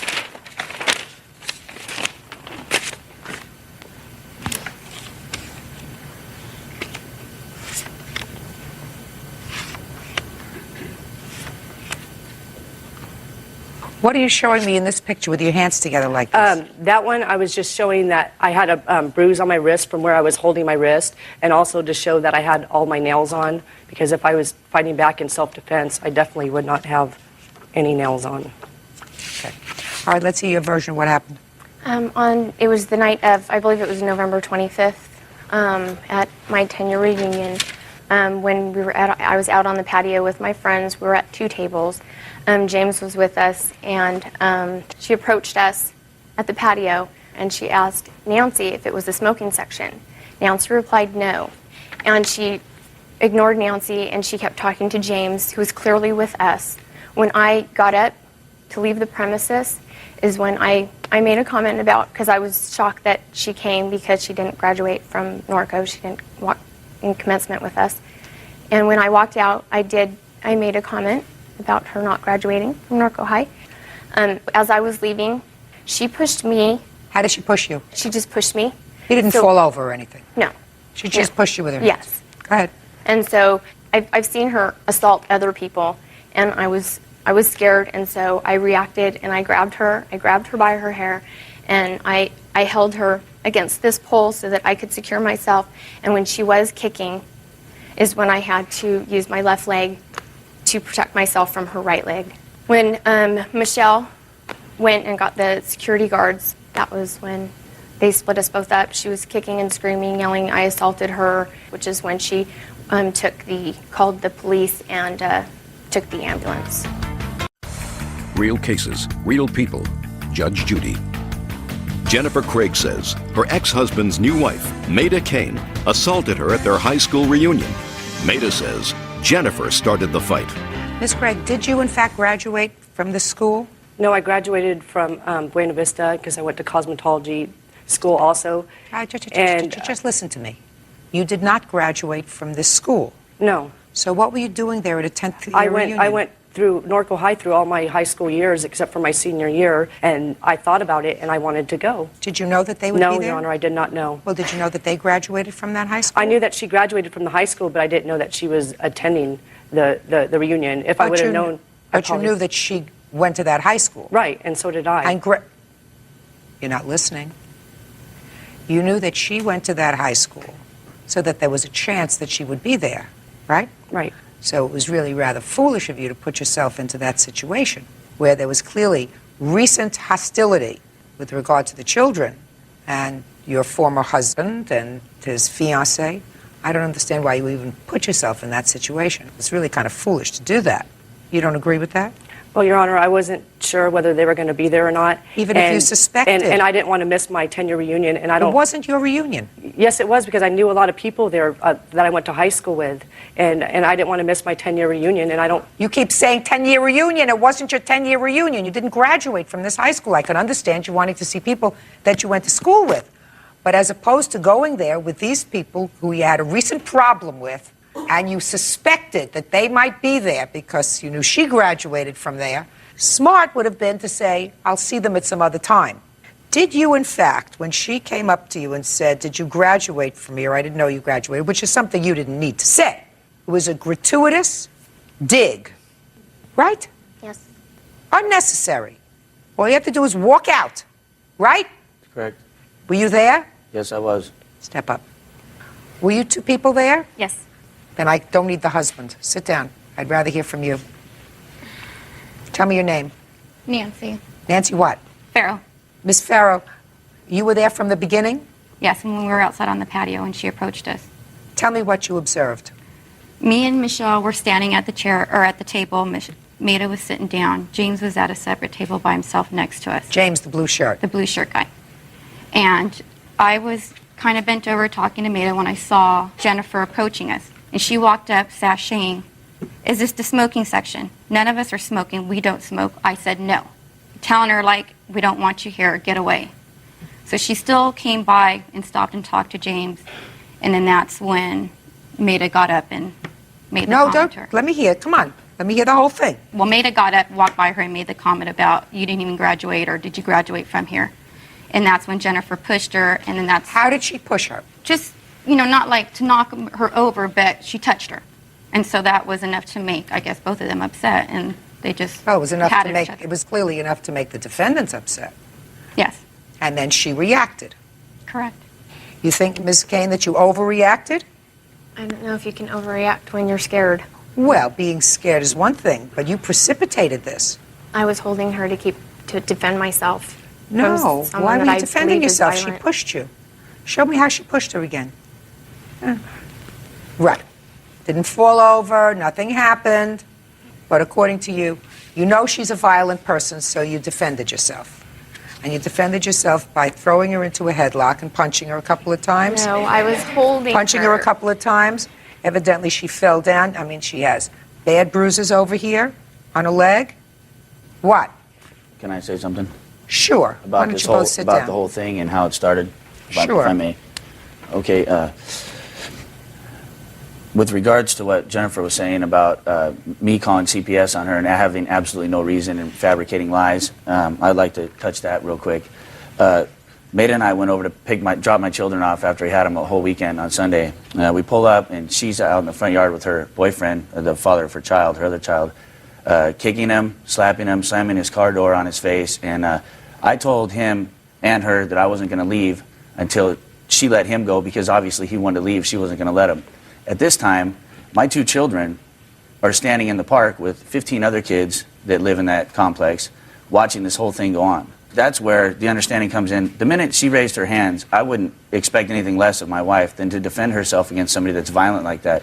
Not only that, but there's been lots of violence throughout the whole time that we've been separated and the whole time that I was married to her. A lot of violence. That may be.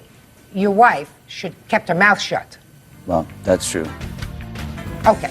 What made you think that there was drug use in the house? My kids have both mentioned smoking and unfamiliar smell. My son's very nervous. He's 9 years old and he's still soiling his underwear. I have a tape, we have here audio, of Jennifer actually calling the house and having my daughter get on the phone and ask where the child support is, the child support money's at, telling me she's going to come over to my house.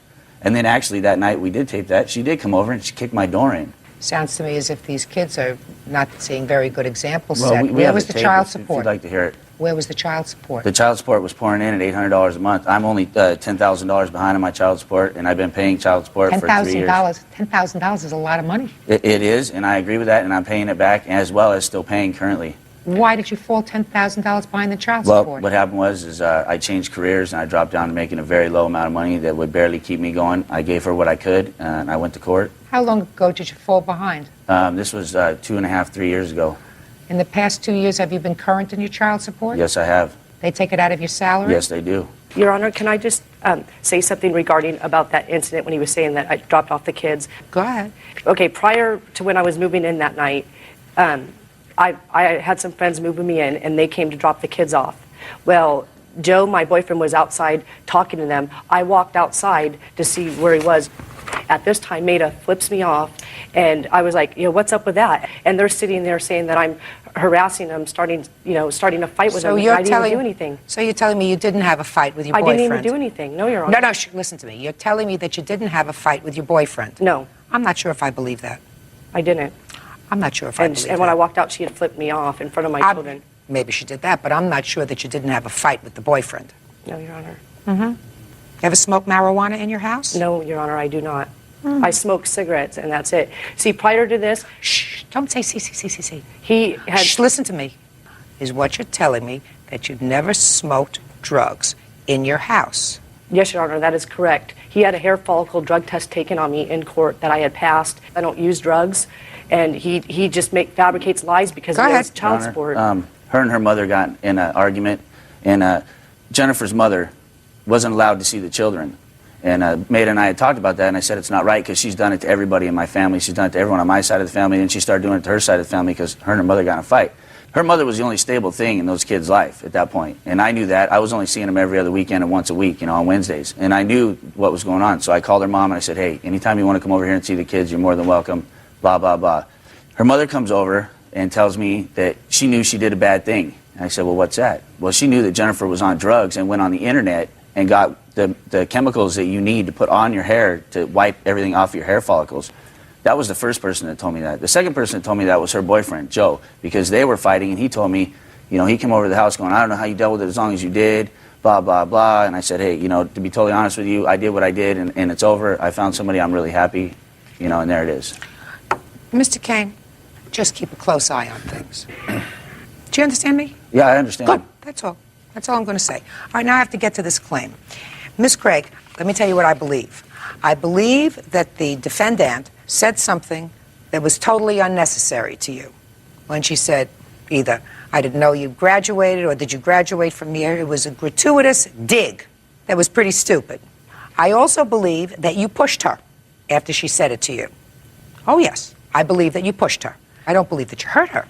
I believe that you, as indicated, pushed her. Did you have a right to do that? No. Did you hurt her? No. And was her response to being pushed consistent with the threat? The answer is no. Okay. You overreacted, and you can't do that. I honestly believe that you could have avoided the problem with her totally by just walking out. Keep walking, right? Said not a word. You didn't do that. She's not responsible. You're responsible. I think that there's more to the underlying case here with regard to the background, what's going on in her house, but I can't get into that now. That's just a sense, which is why I said to you, just be vigilant. Do you understand? But you are responsible for her medical bills, and I believe that you are also responsible for some of her pain and suffering. I also think that you have certain responsibility because you were the first person to put your hands on her.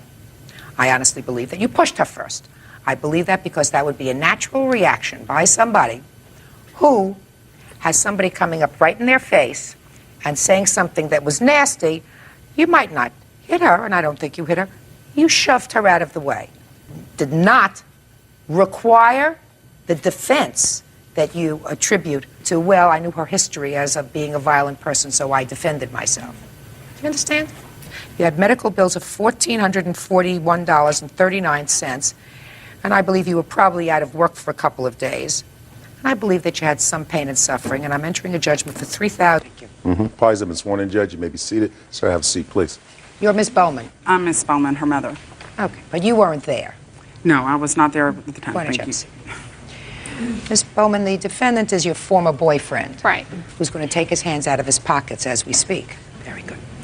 And according to your complaint, after you broke up with him, two things happened. You claimed that he trashed your car, causing substantial damage, and also in a scuffle over a knife, he caused you to cut yourself, and you want him to pay your medical bills. When did you break up with him, and where did this happen? At his home on June 27th. How long had you been going out with him? Since February. Did you tell him in person that you were breaking up with him? Yes, ma'am. At what time of the day or evening did you tell him? 7. You broke up with him on the 27th? Right. At about 7 o'clock in the evening? Right. And then I assume you left? Right. Was there any discussion at that time? No, his sister and I both left after I broke up with him. What did you say to him, and what did he say to you? We had gotten in an argument, and I was just like, it's over. I don't want to talk to you anymore. Let's just break up. Did he say anything? No, a normal breakup. I mean, don't remember. Not like... And then you left? Right. Did you subsequently come back to the house? Yeah, later on that evening. What time? Yes. It was probably around 3 o'clock in the morning. And who did you come back with? His sister. And what happened when you came back at 3 o'clock in the morning? We went to sleep, and nothing happened. We woke... Who went to sleep? Sarah and I. Where? In Sarah's room. Okay. So you went to sleep at 3 o'clock. What happened when you got up? We woke up. What time? Maybe around 11. We were going to the hospital to visit his mom in the hospital, Sarah's mom also. Then we went to the hospital, came back around 4:30, and when I got back, I looked at my car and I noticed that it had been really bad kicked. And Where had you parked your car? In their driveway.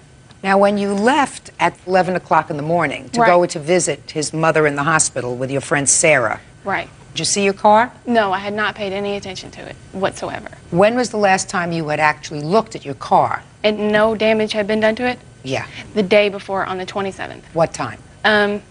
8 at night? Right. When Sarah and I had left, there was nothing wrong with my car. Do you have a photograph of your car after the damage?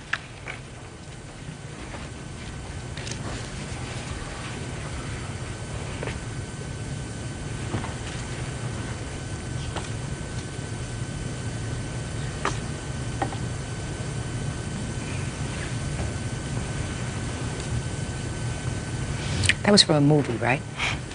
I always loved that movie, right? What movie was that? Got to think about that one. Oh, I know what it was. I know. No. I know what it was. I know what it was. Runaway Bride. His runaway bride. When he... I didn't see that one. Oh, that's a ladies' movie. Did you see the movie? No, ma'am. But you know what I mean when I say look in my eyes. Yeah. Try yes. Yes, ma'am. So someone did a real number on your car. Yes, ma'am. And then you went into the house? And called my mom, told her what had happened. And that's why your mom is here, because the car is really your mom's. Exactly. Go ahead. And called the police. She told me to call the police. He was telling me, don't call them, it's not that big of a deal. And I called the police. Well, did you ask him what happened to the car? I said, what happened? I don't know. And he said, I don't wasn't know. here. Right. And then you said you were going to call the police? Right. And what did he say when you said you were going to call the police? Don't call the police, it's not that big of a deal. And what did you say to him? I said, my mom says I have to. So I went ahead and called the police, made a report, and when I had called the police, the officer came to his house, and the officer came, I made a police report. He said, did he do it? The police officer asked me if he did it and thought I was protecting him, but I didn't have any idea. You know, I thought in my mind that he did do it, but there was no, I saw you do it. So that. Right. So what happened next? Well, after the police officer had came, he wanted to talk to me. I was really upset. I was crying. I was really upset. And I was like, no, no, no, no. You know, Sarah and I were getting ready. We're going to get dressed, and then we were going to go out that night. And we were arguing. And I don't know how it all started, but he pushed me. Sarah got up. Sarah and him started fighting. And then I got in the fight because I didn't want Sarah or either one of them to get hurt. And we were all just started a big fight. And then he started grabbing knives and was like, I'm going to... You're lying. Go ahead. He started grabbing knives saying he was going to kill himself. First, he held it to his stomach. Then he said to his wrist and everything else. All the meanwhile, Sarah and his 9-year-old cousin are both there. And after that, he had grabbed a steak knife. And he was like, I'm going to kill myself. We were standing over by the refrigerator. Sarah and his cousin were in the living room by the phone getting ready to call the police. And when he went like this, I put my hand like this, and that's how I got stabbed. So you were trying to prevent him from hurting himself? Exactly. Okay. Did your cut require stitches? Yes. How many? 2. But it is 2.5 centimeters deep. My palm is numb. Half my thumb is numb. I'm still going to hand specialist to see. Miss Bowman, I just have a couple of questions for you. You break up with this guy. He has a sister who's clearly a friend of yours. Don't you think it's a good idea that after you break up with him, you don't go back to his house and contemplate going out with his sister and hanging out with his sister so that he's aware of all these things? Right, yes. Yeah. His sister was my best friend. We had been... So what? So let your sister come to your house. Right. Do you understand what I'm saying to you? Yes. It's just not smart. Right. You know, it sort of says to him, trash to you. Right. You know, I'm going out with my friends. I'm going to go have a good time, and I don't care if you're heartbroken, and I don't care if you're miserable, whatever it is. Yeah. Just not smart. Right. Not thinking. You know, you didn't think. Right. Anything? I tried to keep the relationship between us after the incident kind of steady, so... You can't keep it steady. It was just 24 hours old. I'm talking about after. I'm talking about at the time of this incident. The breakup was 24 hours old, and you're gallivanting around town, hanging out and doing whatever you want to do with his sister and coming home 3 o'clock in the morning. I mean, I'm not being judgmental about that. Right. I'm just saying to you, don't do it in front of him. Right. Because it made him mad. Right. Right? Right. Real cases, real people. Judge Judy. Jenna Bowman says ex-boyfriend John Benningfield Jr. kicked her car in a fit of jealous rage.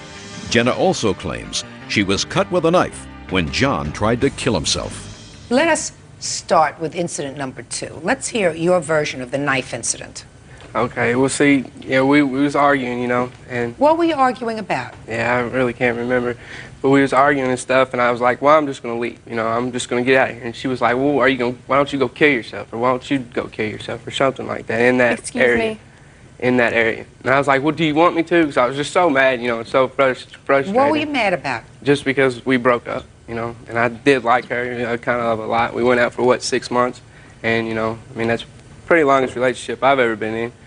And so you were really mad? Yeah. And I was just like, okay. And I mean, I didn't have it up like this. I had it right here across my, you know, right here. And then my sister tried to stop me, and I was trying to protect the knife so she wouldn't get cut, you know. And then I don't know what happened. Next thing I know, she runs over here and she gets cut. And then as soon as I see she's cut, I threw the knife in the sink and then helped her, tended to her. Like, I got to town, and started. I told Sarah and them to call 911 because I didn't know, how bad it was. And then, yeah, the police came and... Well, that was the second time the police had come. Yeah.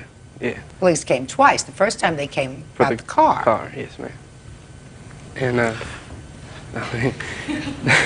they took me. They was going to take me to jail, but they Take you to jail for what? For assault with a deadly weapon.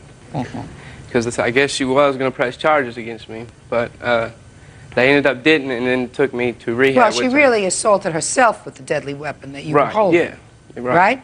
That's why they took me to rehab, to the hospital, instead of taking me to jail. Well, there's a difference between rehab and a hospital. It's in the hospital. It's rehab in a hospital. What kind of rehab? It's a... I was trying to think. I don't know. It's just they got a bunch of for drugs and for people that are. I guess. Well, for drugs. Yeah. Right. Right. Who were you hanging out with that evening? Josh Cato, my friend. See, the 27th, when her car was we supposedly did it. We was in Gap Hollow in where is that? Elizabeth, Indiana. And we didn't leave there until like 4 o'clock in the morning. And when we left there, we went back to his house. And when we got up at his house about noon, I come back to the house, and she was like, "What did you do to my car? Why did you do this to my car?" And I'm well, like, at the time she left the evening before with your sister, you weren't in Gap Hollow. You weren't there. You were home because she said, "I'm leaving, and I don't want to talk about it anymore." You were home. Right. When they left, we pulled out of the driveway because he parked his truck in our second driveway, and she was parked with my sister and my cousin, and they was going to the hospital. Who do you think kicked her car? I have no idea, because his truck said 2 weeks before when we moved into that house, somebody took a baseball bat and keyed his truck. Why would you tell her not to call the police? I don't remember saying not to call the police. Yeah, you did. Why would you say don't call the police? It's no big deal. I have no idea. Mr. Benningfield, you have no idea? Right. I have an idea. Let me see the estimates on the car and let me see the medical bills. These are the hospital bills. Give her the estimate. And this is the estimate for my car.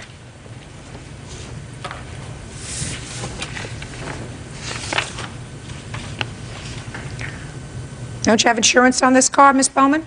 If she hit someone, we only have, Liability. because I'm a single parent, I can't afford the... That's a lot of kicking damage on that car, sir. Need really heavy boots to do a kicking job on a car like that. Miss Bowman, what caused you to break up with the defendant? Because he was controlling and he was mean, and every time I went out with his sister, I get yelled at when I came back. How old are you? 16. How old are you? 19. Did he ever use any drugs in front of you? Well, okay. Answer the question. The Okay. answer is yes or no. Yes. What kind? Xanaxes. Can I tell you something? He was taking Xanaxes the day that this What is happened. Xanax? Xanax is a... Depressant drug. Right. For... People that get panic attacks. Right. How long have you been taking medication? Like, just pretty much the time we was going out. Is that by a doctor's prescription? No, ma'am. What? Yeah. You take that on your own? Yeah. Where do you get it from? Just my friends, people I know. These people that you know, I assume with medical licenses, know how much to prescribe for you? They wasn't prescribed. She's making me look like the bad person. She took them herself. She's done everything that I did, she's done. Mr. Benningfield, the problem is that you caused some damage. I didn't do that. Oh, yeah, you did. Oh, yeah, you did. There's no question in my mind that you did. And there's also no question in my mind, but for the fact that you had taken this knife and were using this knife in a way suggesting that you were going to harm yourself, she wouldn't have gotten stabbed. Now, whether that was a result of taking... Try to pay attention. You're 19 years old. Trust me, you don't know everything.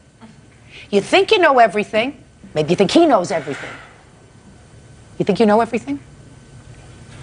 But for the fact that you probably are operating only on partial cylinders because of this medication that you're taking, sir, you reacted to her breaking up with you in a way that was off balance. Now, am I saying to you that she did the right thing by going out with your sister and still having a relationship with you? The answer is no. I think she acted like an immature 16-year-old. And your chronological age is 18, right? Right. Translated, probably about 9. And that's what 9-year-olds do when they don't get what they want. They hit, they scratch, they mark up somebody's walls, they do a whole bunch of things. She had the police involved. She went and she was going to press charges against me. And I had to go up to Sellersburg Police Department to give them a statement. They said they couldn't do nothing. She supposedly gave them all kind of witnesses that I supposedly admitted it to them. But them same witnesses, when the cop asked them, did he tell you this? They was like, no. I don't care what they said, sir. I'm telling you, you trashed her car. You want to know how I know you trashed her car? Because I can see it. I can see what happened when she left and how angry you were. How angry you were even the next day because you said that's why you grabbed the knife, because you were so angry, because you really liked her. And here she was telling you, I'm breaking up with you and I'm going to hang out at bars, friends, whatever, with your sister. And I'm leaving, bye, and she leaves you there all by yourself with your medication and your friend. Grow up. Listen, you both got to grow up. I give you some latitude because you're only 16.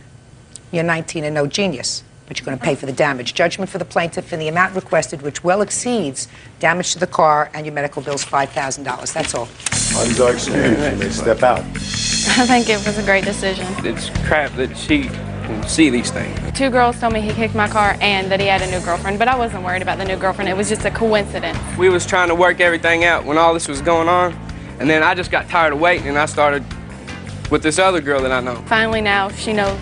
We all know the truth. And then she found that out, and then she started suing me just to try getting money, because she's for money. Don't date psychos. And now the next case. All parties in the matter of Merrick versus Black. Step forward, please. 19-year-old salesperson Kathleen Merrick is suing her former friend, 19-year-old college student Catherine Black, for the return of a snowboard. All right, Miss Merrick, you and Miss Black used to be friends. It is your claim that you loaned her a snowboard. While you were friends, you're no longer friends, you want it back. She said it was a gift, right? Yes. That's what this is about. When did the snowboard leave your possession and go into her possession? About a year ago, around this time. Tell me how that happened. We were friends and she wanted to go snowboarding and I had an extra snowboard, so I lent it to her. Where'd you get an extra snowboard I had 2 snowboards. From where? My mom bought them for me. No, that's not true. Your mother did not buy both for you. I had 2 snowboards at my house. I didn't ask you whether you had 2 at your house. I said to you, where did you get them? And you just said your mother bought both of them for you. That's not true. One your mother may have bought for you. Where did the other one come from? The other one was purchased by my mother too. Where did the other one come from? At first she bought one and she went snowboarding and she winded up doing something on the mountain and it broke. So her mom sent it away, and while her mom bought her a new one, while it was away, it shipped away. And by the time they got it back, she already had her other one. I'm going to read you from your answer. You said it started in October when she broke up with her ex-boyfriend and decided to get back a snowboard that was given to him as a gift while they were together. Did you forget that you wrote that? No, not at all. We went and asked his younger sister to go up and get it without him knowing. Once we got it in the car, she decided she had no use for it. Doesn't that sound familiar to you? Yes, Your Honor. So according to your answer, she had given the snowboard to an old boyfriend as a present. When they broke up, the 2 of you went and took it back, right? Yes. And he wasn't there at the time. He got in the car and she said, I have one already, so you could have this one. Yes. I'm so glad at least I had my story straight. Does that sound familiar to you? Yes. We went to go get the snowboard back from the person's house, and I had the snowboard, and I lent it to her to use because we were going to go snowboarding together. Your Honor, she gave it to me as a gift because... In the matter of Mendoza versus Orozco. Parties have been sworn in, Judge. You may be seated. Ladies, have seats. Well, you're the 2 fathers. Both daughters here? Yes. Yes. Why don't the 2 fathers sit down for a minute and have the 2 girls up here? Your first name is? Cinnamon. And yours? Irene. You were using your father's car? Yeah, he's the primary owner, but we're both on the car. He's the owner? Yeah. What kind of car were you driving? 2001 Kia Rio. Is she a friend of yours? Yeah. How long have you known her? We've known each other for about 3 years. And you knew how old she was at the time of this accident? Yeah. And you knew she didn't have a driver's license? Yeah. Tell me on what day this accident occurred. On July 4th.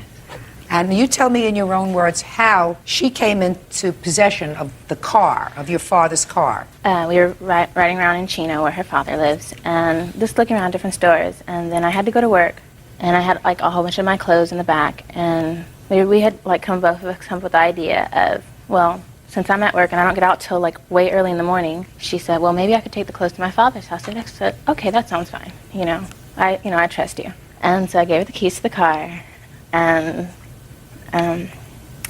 then she took the car, and I was at work, and then after that I got a phone call at work that my car had been in an accident. Did you ask her if you could have the car? No.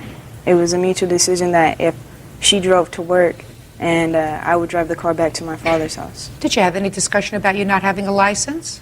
Yes. Tell me about that discussion. She was like, you don't have a license, and I was like, I know. I don't know. It's just I don't have a license. And then she was like, well, I was like, oh, I'm a safe driver, and she was like, okay. Now, how did you have this accident? I was after she had dropped. I took the car I got on the freeway, and I was driving back to Chino. We were in City of Industry. I was in the farthest left lane, but not the carpool lane. I guess the fastest lane. And fastest lane. I was going without a license. I was going 65. Yeah. And she's going 20. Okay, I was going 65. Anything. Go ahead. There was a blue van on the side of me and a white Camry tailgating me, and there was a car coming up on the carpool lane. Half of the car was in front of the Kia, and then it started moving into my lane. The white Camry was... It's getting too complicated. How did you have the accident? I'm telling you. Well, it's getting too complicated. Did you hit somebody or did they hit you? No, nobody hit nobody. That's what I'm telling you. Well, just tell me, the car flipped over, the car hit a guardrail? No, I slammed on the brakes to avoid hitting somebody, and it hit the back end, hit the guardrail, and I swerved to the exit lane, or the Diamond Bar exit. Okay. All wouldn't have happened if you weren't behind the wheel of the car. I know. And maybe wouldn't have happened if you weren't driving in the passing lane. I know. Right? Yes. Okay. Now, what's the damage on the car? The total damage came to about $7,000. Mm-hmm. Now I'll have the fathers up here. With the girls. Stay with the girls.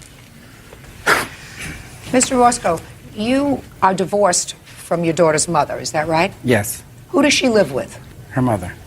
Is that by a court order? Yes. So her mother has custody of the child? Yes. And you pay child support? Yes, I do. Where I used to, not no more. No more because she turned 18? Yes. Now, Mr. Mendoza, according to your complaint, you contacted the mother Yes. of this young lady, and you said it is your view that this accident was the fault of both girls, Yes. so that you should split the cost. Exactly. And her mother said, okay, I'll pay $1,500, and her father should pay $1,500. Well, originally, Judge, what I had intended to do was file a claim for $5,000. Total damage was about $7,000. What I did File a claim against who? Against both of them for Both of whom? $5,000. Both her father and mother. I thought you were going to file a claim for $5,000 against your daughter. No. Why not? Well, it's her fault. Well, I felt it was both their fault. Oh, did you? Okay. So because of that, I figured it was only fair for me to file a claim, not for $5,000, but make my daughter be responsible for more than half of the damage, because she was equally as fault for giving her the keys. So I figured it was $3,000 settlement was more than justified. So that's what I did. I went for the $3,000. Irene's mother said she agreed with that and paid me $1,500. She said I would get the other $1,500. I would have to get the other $1,500 from Mr. Orozco. I then sent a letter to him stating this. Why didn't you send a letter to your insurance company? Because the insurance company will not cover it. Why not? They said that because of the driver involved in the accident was under 25 and did not have a license. Right. We did contact the insurance company. Of course you did. And they disclaimed because you gave the car to your daughter to drive, your daughter did the wrong thing, and your insurance company wouldn't cover the damage. Exactly. Why do you think that he should? Well, because his daughter was driving. I felt they were both irresponsible, so why not? He doesn't have custody of his daughter. He had custody at that time. They were staying at his home. Judge Judy. 18-year-old Cinnamon Mendoza says she loaned her car to friend 18-year-old Irene Orozco. Cinnamon claims Irene drove it on the freeway and wrecked it. Her mother cannot obligate him just because she says, get the other half I didn't from ask her him. to obligate him. I asked him for it. I didn't say anything to her about obligating him. It was aware to us that her mother said on the divorce decree that they had joint custody, but Irene chose to live with her mother, and they have 2 other sons that live with him, but they do have joint custody. What does Irene do now? Does Irene go to school? I have a full-time job. I was going to school, but I couldn't pay for it to go to JC. But now you have a full-time job. Yes, and I need to pay this off. If I had to pay my my aunt back. For what? Because she let my mother borrow the $1,500. Oh, she did. So first you paid your aunt back. I need to pay my aunt back. That's why I got a full-time job. Oh, that's fine. And now you're 18? Yes. What kind of work are you doing? I'm working at fast food right now. Are you living at home? Yes, I do. So you have no expenses until you pay this off? I'm paying my bills that I have, the phone bill, and whatever my expenses, my personal needs, my clothing, my shoes, everything. Right. You see no reason for your father to pay this, do you? No, I don't. Good, I don't either. I don't think either. that's unfair, but that's up to you. Oh, I don't think that that's unfair, Mr. Mendoza. Yes, it is. I will draw an analogy for you, sir. Let us assume that Irene, instead of being 17 years old at the time of this accident, was 10 years old. Still a minor, right? Still a minor, still had no driver's license. And your daughter said, you want to take the car for a little spin? She's 10. You think her father should be responsible? Yes. Oh, no. Well, that's your opinion. My opinion is he should. No. In the eyes of the law, she's the adult. She's 18. You have deemed your daughter responsible enough to drive, to be totally responsible for the safety of a weapon. Car can be used in the hands of somebody who is not responsible as a weapon. You gave her that responsibility. He didn't give his daughter the responsibility of driving the car. I don't know how old you have to be here to get a license. 16, 17, 18? What do you have to be? 17 and a half. 17 and a half. So for some reason, she did not have a driver's license. Now, I don't know whether that's because her parents decided she wasn't mature enough. Her parents decided that it wasn't the right thing when she was 17. But she didn't have a driver's license. So her parents said, no driver's license for you. You said to your daughter, not only can you have a driver's license, you can also have a car. They didn't make that choice. You did. And if your daughter wasn't responsible enough not to safeguard that car and not give the keys to somebody who was not equipped to drive it, I don't see why they're responsible at all. The fact that you got $1,500 from the mother is a gift. He's not responsible. If she wants to do the right thing, she'll pay you back the money. So could a 3-year-old. But she's still driving her mother's car. So could it, at the time of this without incident, a license. that has nothing to do with it. Then if she's in an accident, if she's driving her mother's car without a license, if the car is in an accident, they could lose their house, they could get their wages garnished, they could lose all their bank accounts. I'm talking about you and your daughter.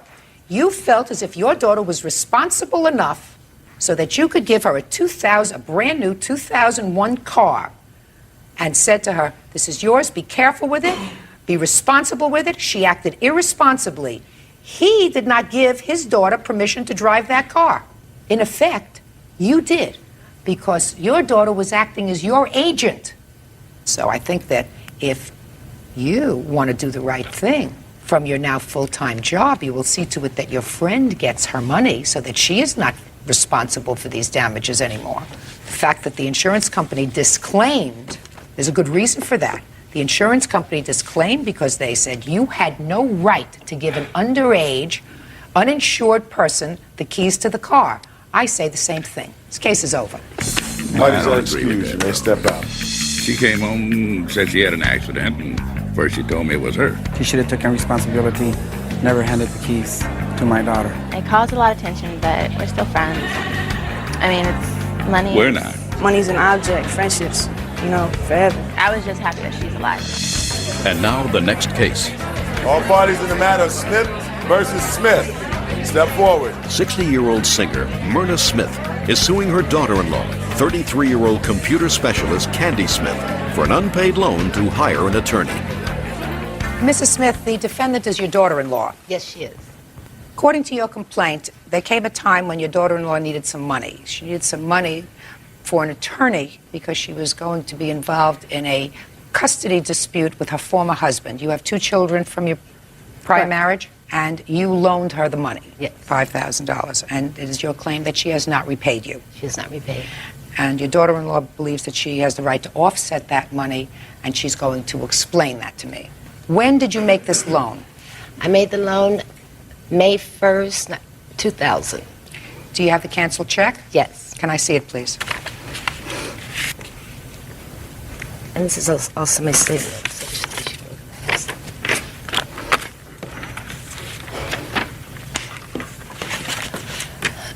Okay, what was your agreement with regard to repaying this loan? She told me what she would do would, on her pay days, she would deposit money into my account.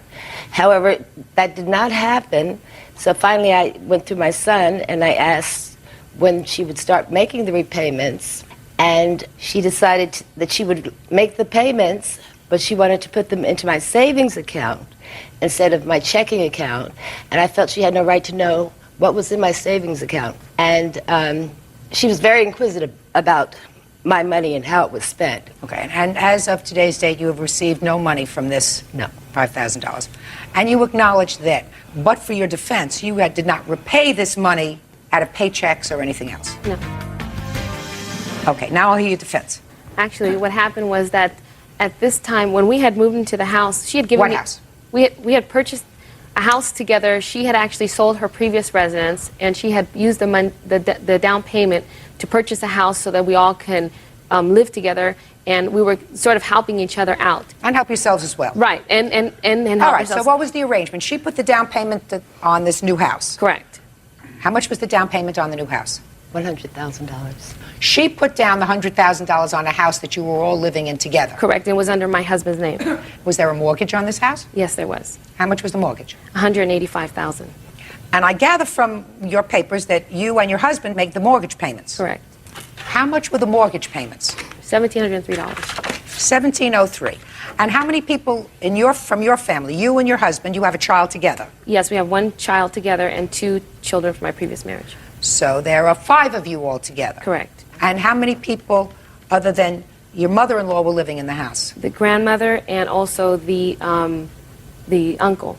Grandmother or uncle paying any money towards the house? He needs to answer. I can't answer. Step up. Mr. Smith, how much money was your uncle paying to the house? My uncle was scheduled to pay $400 a month, but unfortunately that rarely happened. What about your grandmother? No, nothing. Okay. How many months did you live in the house? If include January, 8 months. How many mortgage payments did you make? Because that's your defense to this action. How many mortgage payments did you personally make? Roughly 8 months. You have proof of those payments? Show her proof that you were paying mortgage. What is that? This is the household account that my son and I had to make payments for anything regarding the house. This is how our bills were paid. Can I see? And I'll see your checks for the mortgage payments. Unfortunately, that I do not have. I didn't know that was going to come into question. You have a bill, though, right? I have a bill. No, I don't need a bill. I need the mortgage payments. Your defense, Mrs. Smith, is that it wasn't working out and the house was going to be sold, wasn't working out with all you folks living together, and your mother-in-law insisted that the deed be turned back to her. It was, and you believe that you can set off the number of mortgage payments that you made on the house against the $5,000 that you owed her. That's your defense. No, in a not nutshell. exactly. Not Well, exactly. I'm sorry. Can I clear this up? Okay, my defense is that because of some illegal activities that took place, we had no other choice but to move. No. I don't want to hear that. Yes, we had to move out of the house within 2 weeks. We had told her we were selling the house because of what was going on. With the money that we had, we had to actually use a lot of money to leave the house when we shouldn't have had to leave the house. Is that your defense? We shouldn't have to have... Just a second. Is that your defense? Well, yes. That because of what you perceive to be some illegal activity that was going on in the house, you chose to move, which was a very good judgment, and you believe that your mother-in-law owes you money the money that you had to spend to find a new place. Right. That is included with the money that we spent with the mortgage. This is all tied together. Well, so I'm going to eliminate your first defense. Your first defense is no defense. Now let's get to the mortgage payments that you say you made. Do you have any other checks? And the only checks that I would use for the mortgage payments was the household account. Okay, and who put money into the household account? It was my wife, myself, and then my mother. And your mother? Yes. Well, how much money did you put into And the my brother. Just a minute. How much money, and the $400, and how much money did you put into the account every month? $1,900 a month I put into that account.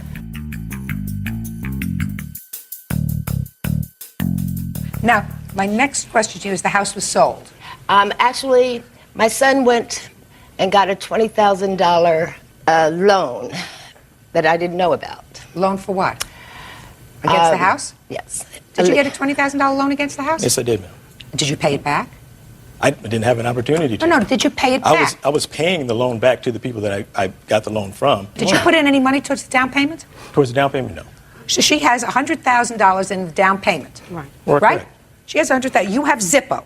You can't offset. I mean, first of all, you can't offset it anyway, but it's not even reasonable to offset it. Because if your mother goes to sell the house now, there's a $20,000 loan that you took out that's going to be deducted from the sale price of that house. Did you consult with your mother before you took out this loan? Did she say it was okay? I didn't need to. I didn't need her permission on that. Well, you don't need her permission on this either. You Well, owe her $5,000. That's what you owe her. That's what you borrow. That's what you repay. Down in the matter of Marafino versus Wages. Parties have been sworn in, Judge. You may be seated. Folks, have seats, please. Ms. Marafino, you and the defendant were married, divorced, and according to your complaint, tried to reconcile. The reconciliation did not work out, and it is your claim that the defendant has a television set that belongs to you, in addition to other personal property. Yes. The defendant says that the television set was a gift to him, and he has a counterclaim. The counterclaim says that you cleaned out his bank accounts, that you owe him for some medical bills, and some important papers that he wants. Is that right? That's correct. So let's get some dates. When did you try this reconciliation? I moved back in on December of 2000. For how long? I moved out again on March 20th. Okay. And when did you purchase this television set? March 2nd it was purchased. What kind of television? It was a Mitsubishi large screen, 50-inch, I believe. A man's television. You want me to tell you how I know that, Mr. Marafino? Bert, don't look so disgusted. I'm going to tell you.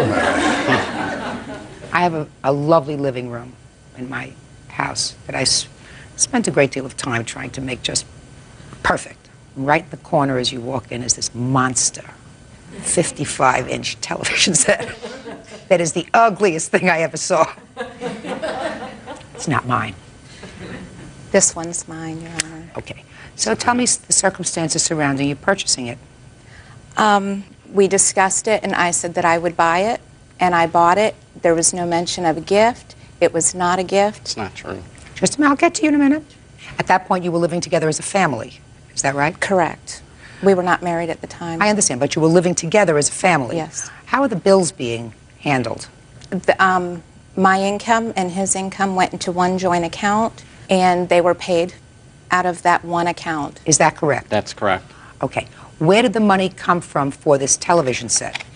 From the joint account or from your individual account? You have to excuse, I only have a copy of my tax income return. Just answer my question. Okay. The money, did you pay Was a cash? tax income refund. Just a second. Did you pay cash for this television set? It was a check. From where? Our joint account. That's what I'm asking you, so let's just get to it. What you're saying is you both pooled your money into a joint account. Yes. And from that you paid all the bills. Yes. And when you got your income tax refund, it went into the joint account. Yes. And it was from the joint account that the television was paid from. Yes. Is that right? That's correct. Now, you explain to me why, sir, you believe this was a gift to you. Basically, I had wanted a big screen TV, and we were saving up money to make that purchase or whatever. She said she was going to be getting her income tax check back and put it in the account, and that she was going to buy this TV for me as a present.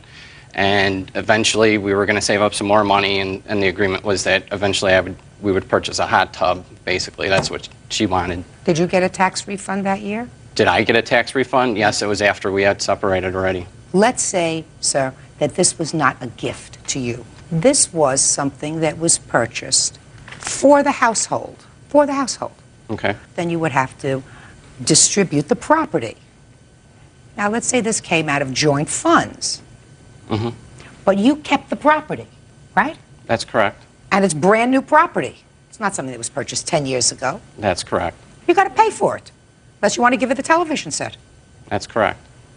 Oh, then we've resolved the whole issue. Well, How much was the television Your Honor, set? Your Honor. $1,960. I have Your a Honor. letter here, though, stating that she had accepted her losses and that she's moved on. Your Honor, that was And- before I filed the lawsuit. Just a minute. I'll take a look at your letter. I'll take a look at your letter.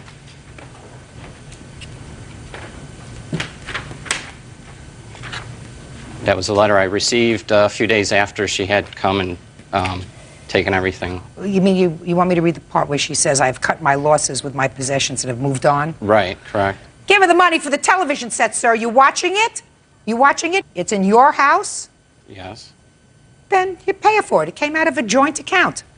But as you said, most of it was paid for, or if not all of it was paid All of for it, out of Your Honor. all of it was paid out of her money, and the expectation was you were going to save up more of your joint money and buy her what she wanted.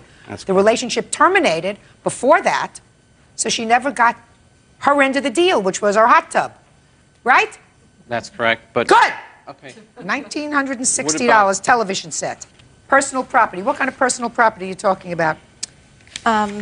My son's sporting goods stuff. I had a police escort, so there wouldn't be any problems. The police officer told us both that whatever he said I could have is what I could get because he owned the home. I asked for a walkthrough of the house. I didn't really see anything, and the TV was nowhere in the house. Anyway, my stuff and my son's stuff... Where'd you move the TV? Your Honor... Where'd you move the TV? It's a big TV to move. Where'd you move it? to a friend's house. Why? Why? Because I didn't want any trouble. I didn't want to be fighting and starting a fight. We had problems with our relationship. She left. She cleared out the whole. I'll get to checking your and savings counterclaim in a minute, sir. Do you have her son's sporting equipment? Yes, I do. Where is it? It's in the garage. Good. You give it to him. What else? That's. Assorted clothes, assorted kitchen stuff. Forget it. A treadmill. You have her treadmill? Your Honor, that treadmill was at the house, and when she came to get her possessions, she said that it would not fit in her house, and she left it on the back patio. It's still there. Yeah, it's still there. If you want to make arrangements to go and get it, go and get it. Well, Your Honor, it's been out in the rain. It was. Should have filed your lawsuit before. You're not going to get money for it. Real cases, real people. Judge Judy. Maria Marafino says ex-husband Felix Wages owes for a big screen TV and the return of her property. Now, you say that she cleaned out a bank account. What bank account did you clean out and when? It was our joint account, basically the day after she had left. Can I see it? It's all highlighted, the amounts and the day she had done it. Just a minute. Just a minute. Did you withdraw money from the checking account? There was $1,400 in the checking account. I took out $700. There was two right in a row there, Your Honor, one for $700, one for $726 right underneath it. Yeah, and you must have took that out because, Your Honor, I did not. Well, there's one on the 25th and there's one on the 26th, Right, so I can't tell. You might have taken one out the next day. Is that possible? Not that I recall, I did not. Well, I mean, not that you recall. Well, I know for a fact I did not. Fine. If she was going to clean out the checking account, she would have done it on the same day. Also, Your well, Honor... now, Your Honor, on there, on the second page, you can see she went back into the account the next month and withdrew more money out of the account. She proceeded to use... You're talking about $41.75? Your Honor, And I she did had take told me- $40 out, and $175, I think, was a little ATM charge. Why did you take it out the following month? Because I needed food, groceries. I went but you'd out already with... taken out your half. Oh, yes, ma'am. Yes, Okay. ma'am. So he gets credit for $41. Okay. Now, the savings account, you took There the was whole thing. $305 in the savings, Right. and I took out $300 of it. That's not half. Did you both put money in the savings account? No, Your Honor, he has a business account that he was putting money in as well that had over $1,000 in it at the time. No, that doesn't answer my question. Were you both putting money in the savings account? Yes. then you were only entitled to half, not the entire amount. Okay. So he gets credit for 150. Okay. Can I explain why I'm actually asking for more money? No, I'm not interested why you're actually asking for more money. Well, Your Honor, I'm not interested. Anybody who takes the television out of the house so that it's not there, I'm not interested in what they have to say about that. You took out half, you have half. Now, let's hear about the medical bill, sir. That's another part of your counterclaim. when we had gotten back together again, I had received an income tax check. I had signed the income tax check over to her to get a breast enhancement, and basically I figured if she could give this TV as a present to me and ask for it back, that was a present to her. He'd like my implants back? Forget it. What's next? It's an interesting theory. Let's go. Next.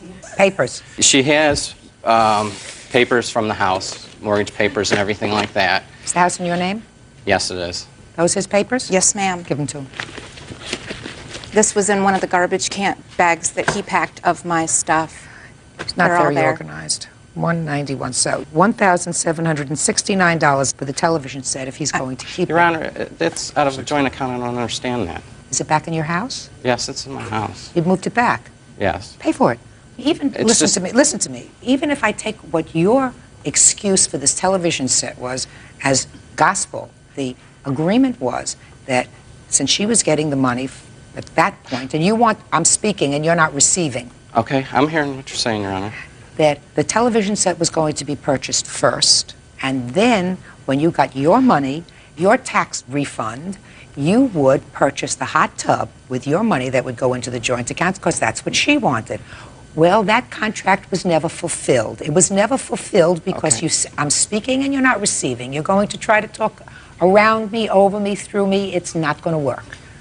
Your contract, therefore, with her was not fulfilled. And she gets either the television back or the money for the television back. $1,769 judgment for the plaintiff. That's all. Parties are excused. You may step out. After now, we will never be together again. I think he's a selfish, evil man. And now the next case. All parties on Moeller versus Stevens. Step forward, please. Commercial pilot Doug Moeller is suing his neighbors, Roger and Jackie Stevens, and their son, 17-year-old Brian. Doug says Brian purposefully damaged his daughter's bicycle. The Stevens are countersuing for the cost of a bike and damage to their screen door. Mr. Moeller, it is your claim that the defendant's son damaged your daughter's bike. That's correct. The defendant says that he caused no damage to the bike, and they are counterclaiming because they say that their daughter's bike was stolen from your backyard and it's your fault. B, that your son tore a hole in their screen door. You weren't there during this bike incident? No, ma'am, I wasn't. I'd like you to sit down Okay. and your children up here.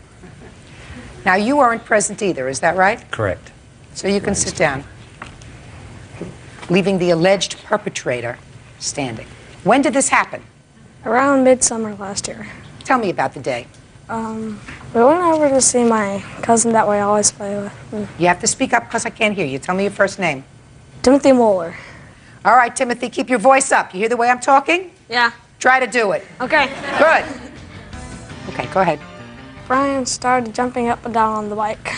That's Brian. Yeah. What were you doing on the bike? I was sitting on it. I've never seen a bike like that before, so I was testing out the shocks. Testing out the shocks. Right. And how, Brian, were you testing out the shocks? I bounced up and down on the seat a couple times and lifted the front tire off the ground about 2 inches and then let it go. It was a girl's bike, wasn't it? No, it wasn't. It was a boy's bike. Yeah. Big or little? It was big. It was a 20-inch. Your Honor, could I give you a photograph of the bicycle as Yes, evidence? I'd like to see it. This is a photograph of the bicycle with a bicycle license, and it shows that these are actually children's bicycles. Quite a bit smaller than an adult would be riding. Mm-hmm. Small? I didn't think it was. Small? Okay. Okay. Who told you you could get on the bike? Nobody. Can I see the wheel, please? How old are you? 17. I So was 16 get a job at and the pay for the wheel. Wheel's all bent. Wheel's all bent.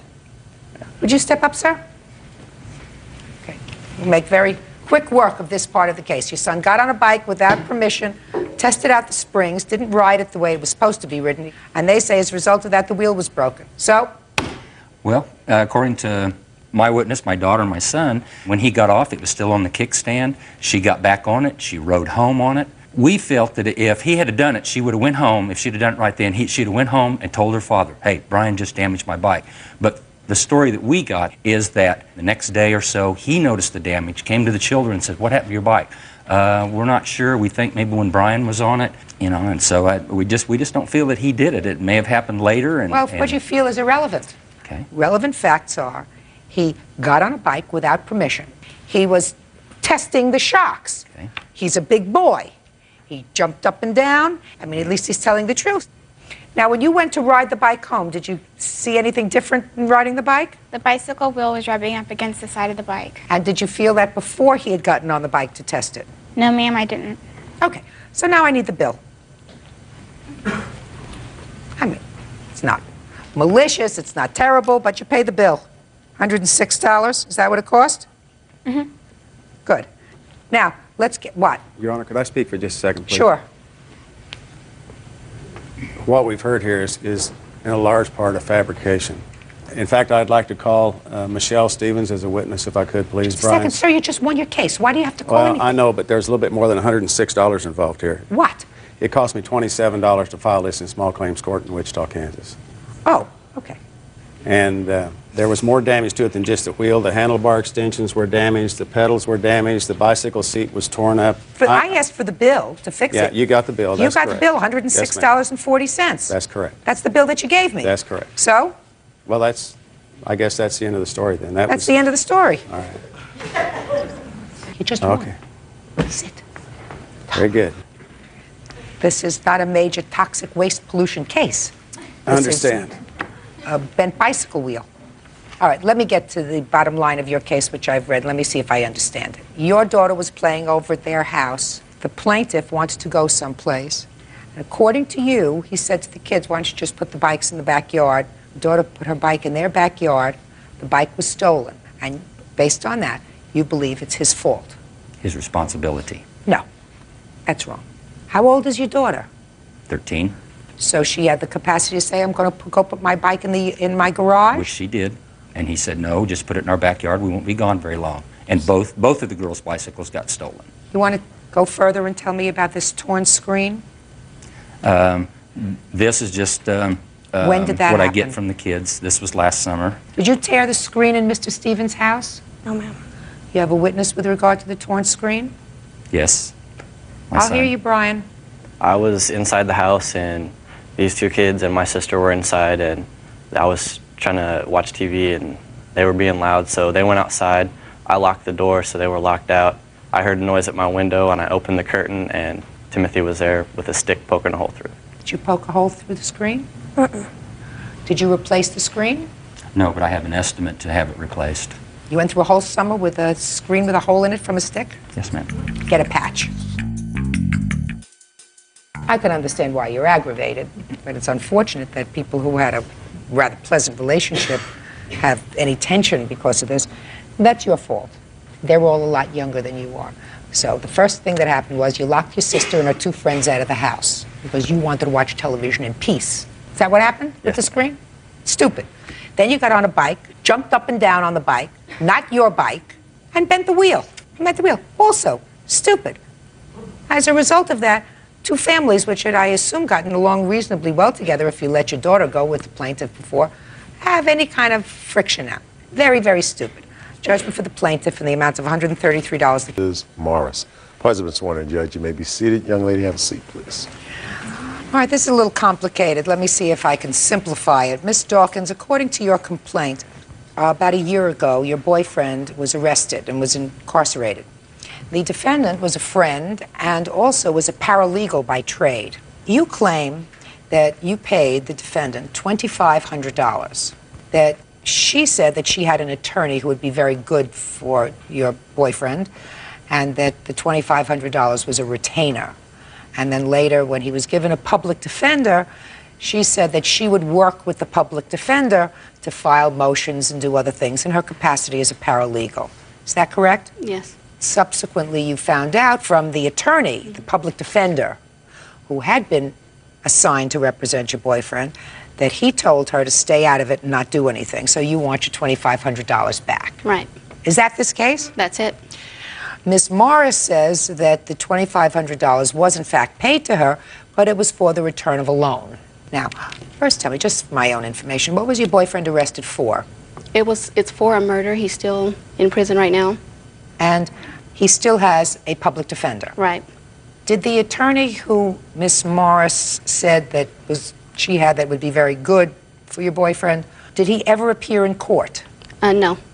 When did you give her this $2,500? In November 2000. Did you give it to her in check or cash? I sent her a money order with cash. You have a copy of that money order? Yes. I'd like to see it, please. Well, Western Union. Receipt. I'd like to see it. I'd like you to tell me, Ms. Dawkins, about the discussion that you had with her when you sent her this check. Like you said, my boyfriend had went to prison, and because of that, we called on Paulette for legal advice, and she told us that she would see what she could do. And she told me that he would need a lawyer, and she had a friend that she was going to talk to. So she did that. I talked to Paulette a couple days later, and she told me that if I got $10,000, that we would be able to retain this lawyer. All I had at that time was $2,500, and his mother tried to come up with the rest of the money, but we couldn't. So he was given a conflict panel attorney, and we left it alone because we knew we weren't going to come up with the rest of the money. Then she told me that she had spoke with his attorney and that they agreed to work on that. The attorney who was assigned to him, yes. She told me that she had spoke with him and that they agreed to work on the case together, but since he got paid through the state, that I would have to give her the money that I had already had, the $2,500, for her to file the motions and to do some research on her own on my boyfriend's behalf. Is that when you sent the money? Yes. Go ahead. I sent the money from out of state because I was out there with some family. When I came back from out of state, I had got a hold of his attorney, and he told me that he told Paulette not to get involved with the case because she couldn't do anything but hurt it. I got suspicious about it because I had talked to my boyfriend. He told me Paulette had not attended any court dates since I had sent her the money. Okay. Ms. Morris, I will hear you. First of all, Your Honor, I've never seen or met Jessica before in my life. This is my first time ever laying eyes on her. As far You were as a friend of her boyfriend's? Yeah, he calls me Mom. I'm kind of like a mentor to him. Not such a good mentor if he's in jail for murder. No, that... Okay, go ahead. Go ahead. Prior to him being arrested, I've been helping him try to find a job. He really was pushing the pedal and finding a job. He eventually found a job. The date that he started his job, he got arrested, being in the wrong place at the wrong time. Prior to that, I had loaned the ex-boyfriend a total of $1,200 to help him with her to move into an apartment complex to get on his feet. And he told me that he would pay me back $100 a month. Mom, I will pay you $100 a month until I pay you back. And that's fine. It's no problem. I'm a gambler, Your Honor. So, you loaned him $1,200. I loaned him $1,200. Right. And what he asked me to do was to find him an attorney, which I did. I had a friend who practices in criminal law. I have never, and I really get offended when someone refers to me as a paralegal because I've never even held myself out to be a paralegal. I don't even do paralegal work. I'm not following you, Ms. Morris. Is it your claim that you loaned the ex-boyfriend money and this $2,500 was repayment of that loan? $1,200. $1,200. Okay. Okay. Now, no, is that your claim? The $1,200 is a repayment of the loan? Correct. Okay. And what's the rest of the money for? Okay. I went on behalf of him and I've gathered a lot of information out on the streets that I could get a lot better than investigators could get. And I gave the information to an investigator for the attorney. And at some point I didn't feel comfortable with it, so I gave the rest of the information to the MET unit, which is like a SMASH unit, a drug unit. In the meantime, Randy called me and asked me if I would take, first he called my daughter to ask if she would take his son, because his son was in some very serious danger. The son at the time was only 14 months old. Miss Dawkins here was in possession of Randy's son when the murder occurred. He was begging my daughter to take the baby. My daughter couldn't. So he says, I'll ask Mom. And I told him I would do it for $2,500 until he gets out, because raising a baby is not cheap. They couldn't come up with the full $2,500, so I said, okay, the 12 and the 13, $2,500, I will go ahead and do it. When you get out, him, the ex-boyfriend, and her were supposed to take the baby. Well, it ends up that he's still there. He's not in prison, Your Honor. Where is he? He's in a county jail. He's not been tried. He's not in prison. The He's case in is county still jail. pending. He's whatever. Yeah. He's not free. Right. Where did you get this money from, Miss Dawkins? I had it saved up. And I have This a letter. is your money? Yes. I have a letter from Randy showing exactly why she took the money. It doesn't say anything about a loan that was given to him or... This is the person who was That's incarcerated. in jail, right. Real cases, real people. Judge Judy. Jessica Dawkins says she gave money to her ex-boyfriend's friend, Paulette Morris, so she could retain a lawyer on his behalf. Jessica says Paulette blew the money. Let me tell you the problem with your defense, Miss Morris. Your loan agreement was not with the plaintiff. Your loan agreement, if I believe you, was with a person who was incarcerated. And there is no proof that the person who was incarcerated paid that money, that she paid the money. However, there is, Your Honor. Tell me what that is. The reason I'm being brought here today is because Ms. Dawkins found out that my daughter Kyla here, who was really close friends with Randy, was seeing Randy. She found out about that, and that's when holy hell came about. Her problem is between her and my daughter and Randy. How old is your daughter? My daughter's 19 years old. What do you mean she was seeing Randy? My daughter had a boyfriend at the time. Jessica was with Randy at the same time. They were all kind of hanging out and having fun together. I had no idea that they were seeing each other, other than being friends. Let me ask you this question, Ms. Dawkins.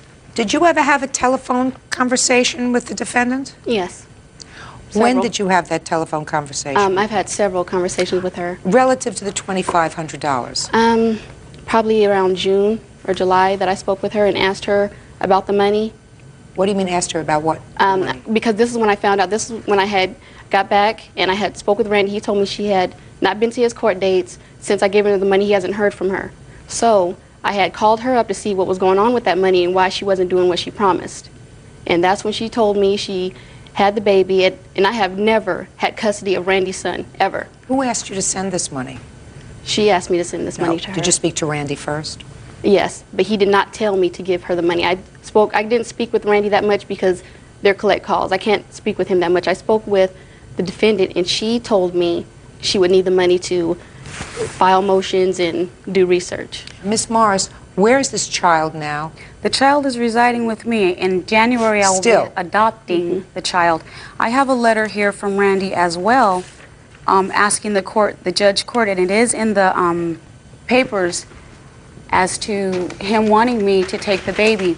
As far as me not going to Randy's court appearances or anything, he requested me not to for the safety of the baby.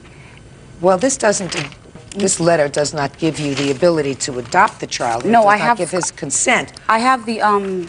Did you file a petition to adopt the child? I have the petition for guardianship.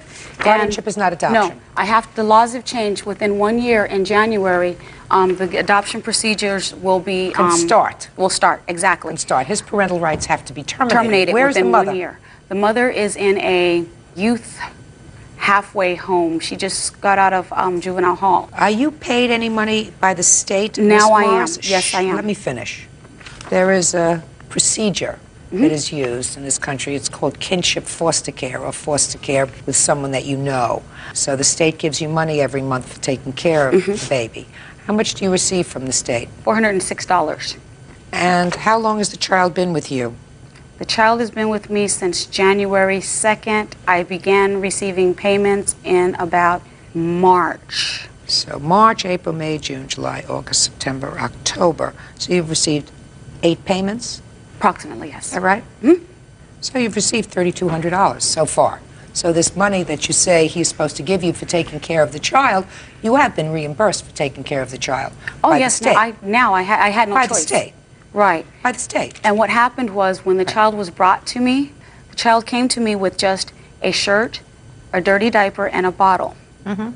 I had to completely furnish a room, completely buy all clothing, all items that a baby would need to The sustain state him. also gives you a stipend for that clothing allowance. No, I got that later on. But I know that you get a clothing allowance and a stipend, and was also money to furnish a room. $100. I know that you get. I know that you get that. $100 So don't say no.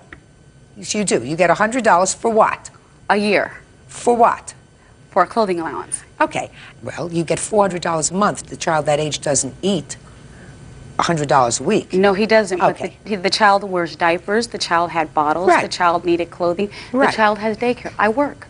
No, you don't pay for the daycare for the child. Exactly. It comes exactly. From the So money. don't tell me you have daycare because the state pays for the daycare for No, the child. it comes out of the $400. No. The state pays for daycare with daycare vouchers if That you're is working. not true, Your Honor. I don't know what state you come from. He's not a foster child, Your Honor. He's a ward. He's my ward. I'm his legal guardian. When I do put him into a facility, once he's potty trained, it goes according to my income. So who babysits for the child? Whoever I can get to babysit for him. Who do you get to babysit for Usually the my child? relatives or some really Right. close friends. Okay.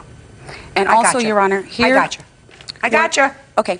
On the other point, the papers that I'm showing here where I did give Randy the money for him and the apartment for him and Jessica, which they both were dwelling in, is here. My daughter been Were there. you living in an apartment that she helped fund? No, I didn't know anything about that.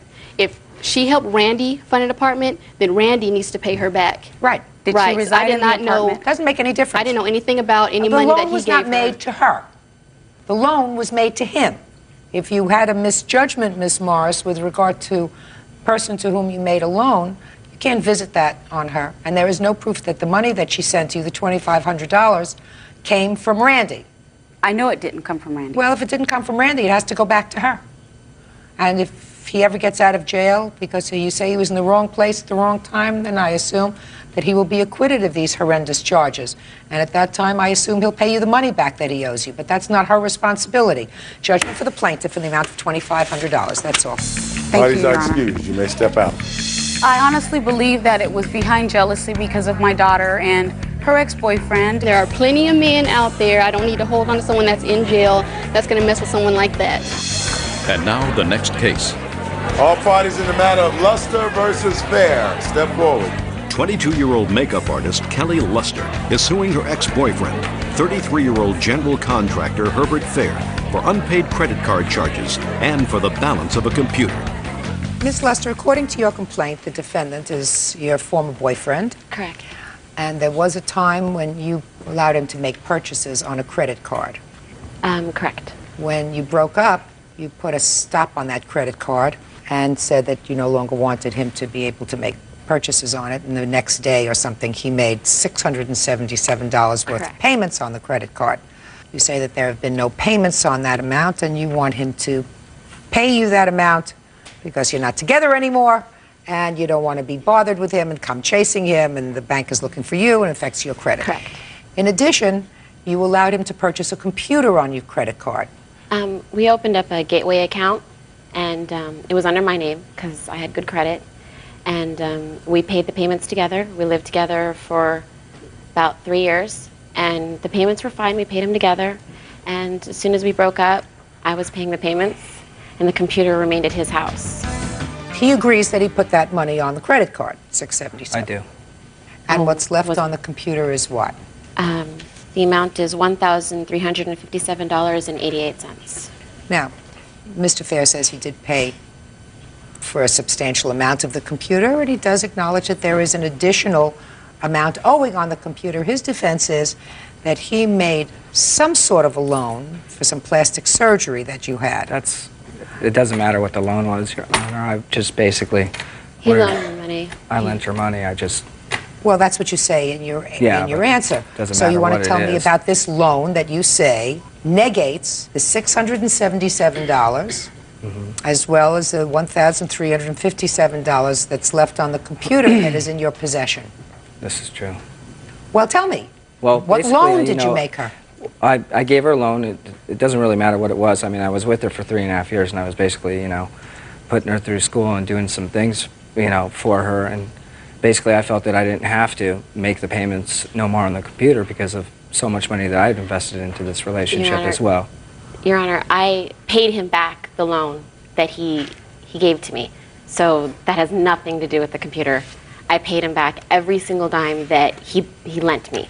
So it has nothing. Did you? Yes. But she was supposed to pay me back, but she didn't pay me back on time. But I still paid him back. He was still paid back. I mean, how much did you borrow from him? I borrowed $3,000 from him, and he was paid back every single dime. Is He that wasn't correct, paid sir? back exactly. I was paid the it back, yeah, but not the time that I was told that I was going to be paid back. Were you paid back before you broke up? Yes. Yes. So it wasn't an issue. Yes, I don't even know why he's even bringing that up. I think he's just using that because he knows that he owes me for these things.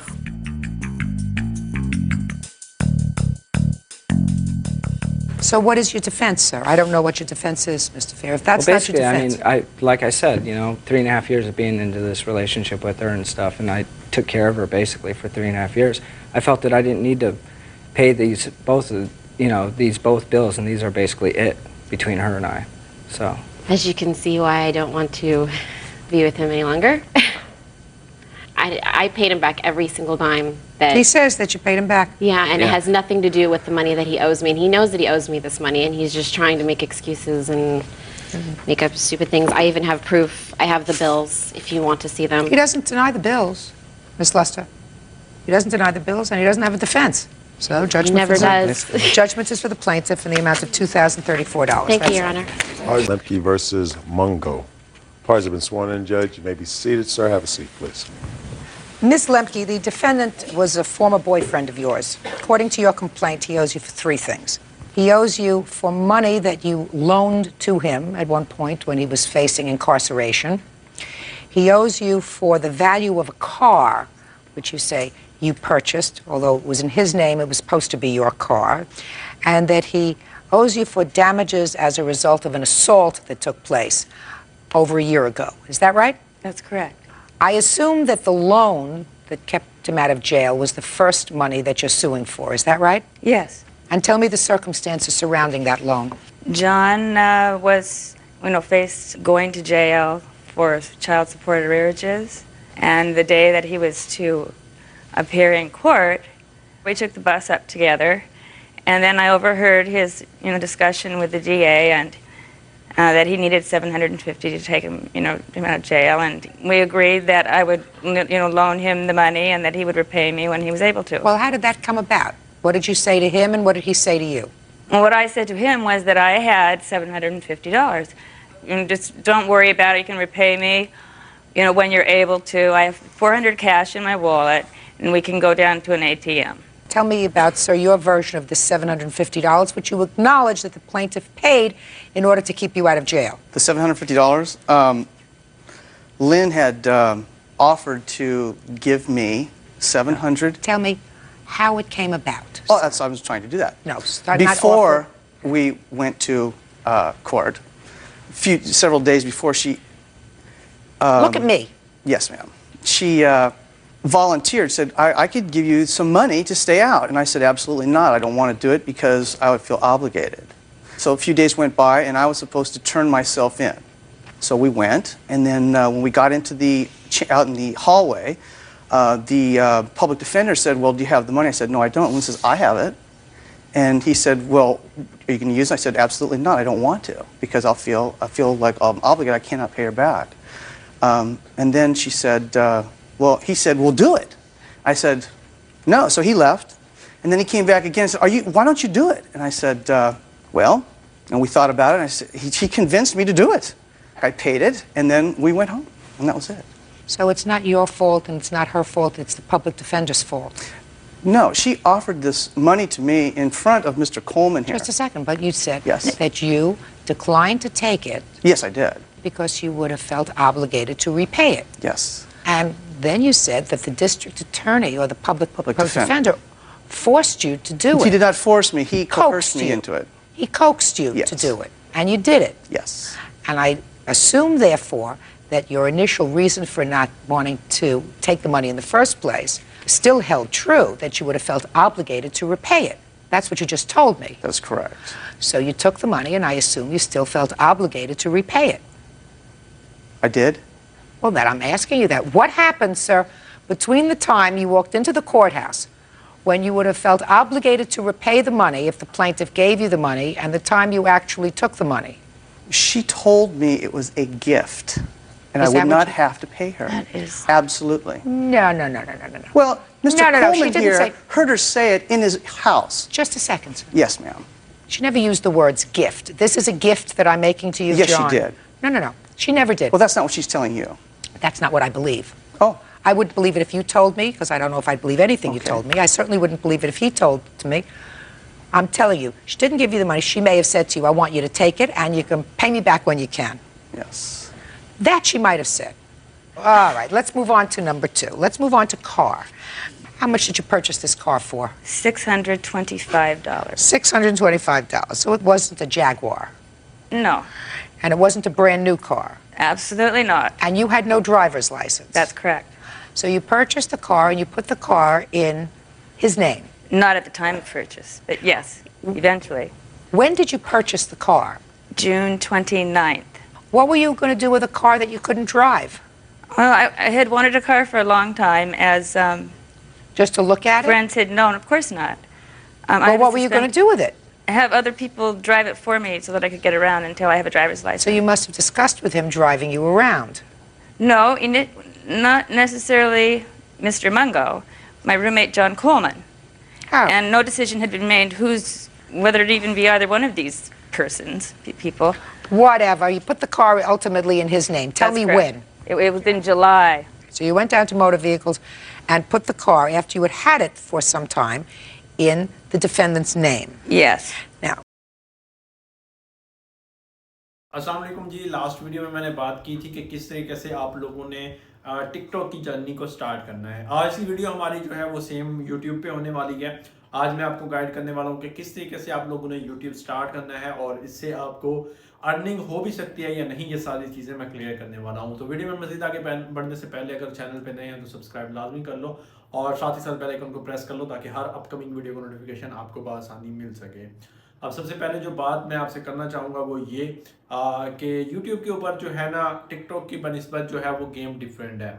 अब YouTube के ऊपर एक तो सबसे पहले आप अपना channel create करेंगे, वो आप लोगों ने अपनी कंट्री के हिसाब से चूज़ करना है, जो भी बना लें। बहुत सारे लोगों का सवाल ये होता है कि कौन सी कंट्री का जो चैनल है वो बनाना चाहिए और कौन सा बेहतर है। देखिए, आपकी जो भी कंट्री है, चाहे पाकिस्तान है, इंडिया, कोई भी कंट्री है, आप चैनल बनाएंगे, आपका कंटेंट चाहे इंग्लिश में होगा तो वो इंग्लिश कंट्रीज़ में देखा जाएगा, और अगर आपका कंटेंट जो है वो है उर्दू में, हिंदी में, तो वो उन्हीं कंट्रीज़ में देखा जाएगा जहाँ के लोग हिंदी और उर्दू बोलते हैं। ठीक है, तो ये चीज़ मेजरली आप लोगों ने अपने ज़हन में रखनी है। आप लोग, बहुत सारे लोगों का ये कंसेप्ट है, तो इस चीज़ से आप लोगों ने बचना है। आप चैनल किसी भी कंट्री का बना लें, ओके है, काम करेगा। अब दूसरी चीज़ जो यहाँ पे है वो ये है कि जो चैनल क्रिएट करेंगे, अब उसमें नाम का इशू होता है। बहुत सारे लोग कहते हैं कोई ख़ास नाम कोई भी हो चल जाता है, कंटेंट अच्छा होना चाहिए, आपका कंटेंट ऐसा हो जिसके अंदर कोई वैल्यू हो। अब कंटेंट बनाना है, उसके लिए नीच सिलेक्शन, सबसे जो हाई आरपीएम नीच है ना, उसके अंदर आपको पता है फाइनेंस की है, टेक से रिलेटेड जितनी भी नीच हैं उनके अंदर आपको अच्छा रेवेन्यू देखने को मिलता है। आजकल जो है वो एआई कंटेंट भी चल रहा है, तो लोग पूछते इस चीज़ में जो मेन कंसेप्ट है ना, वो मैं क्लियर करना चाहूँगा। एआई या फिर आपको ओरिजिनल कंटेंट दूसरा खुद से बनाना चाहिए।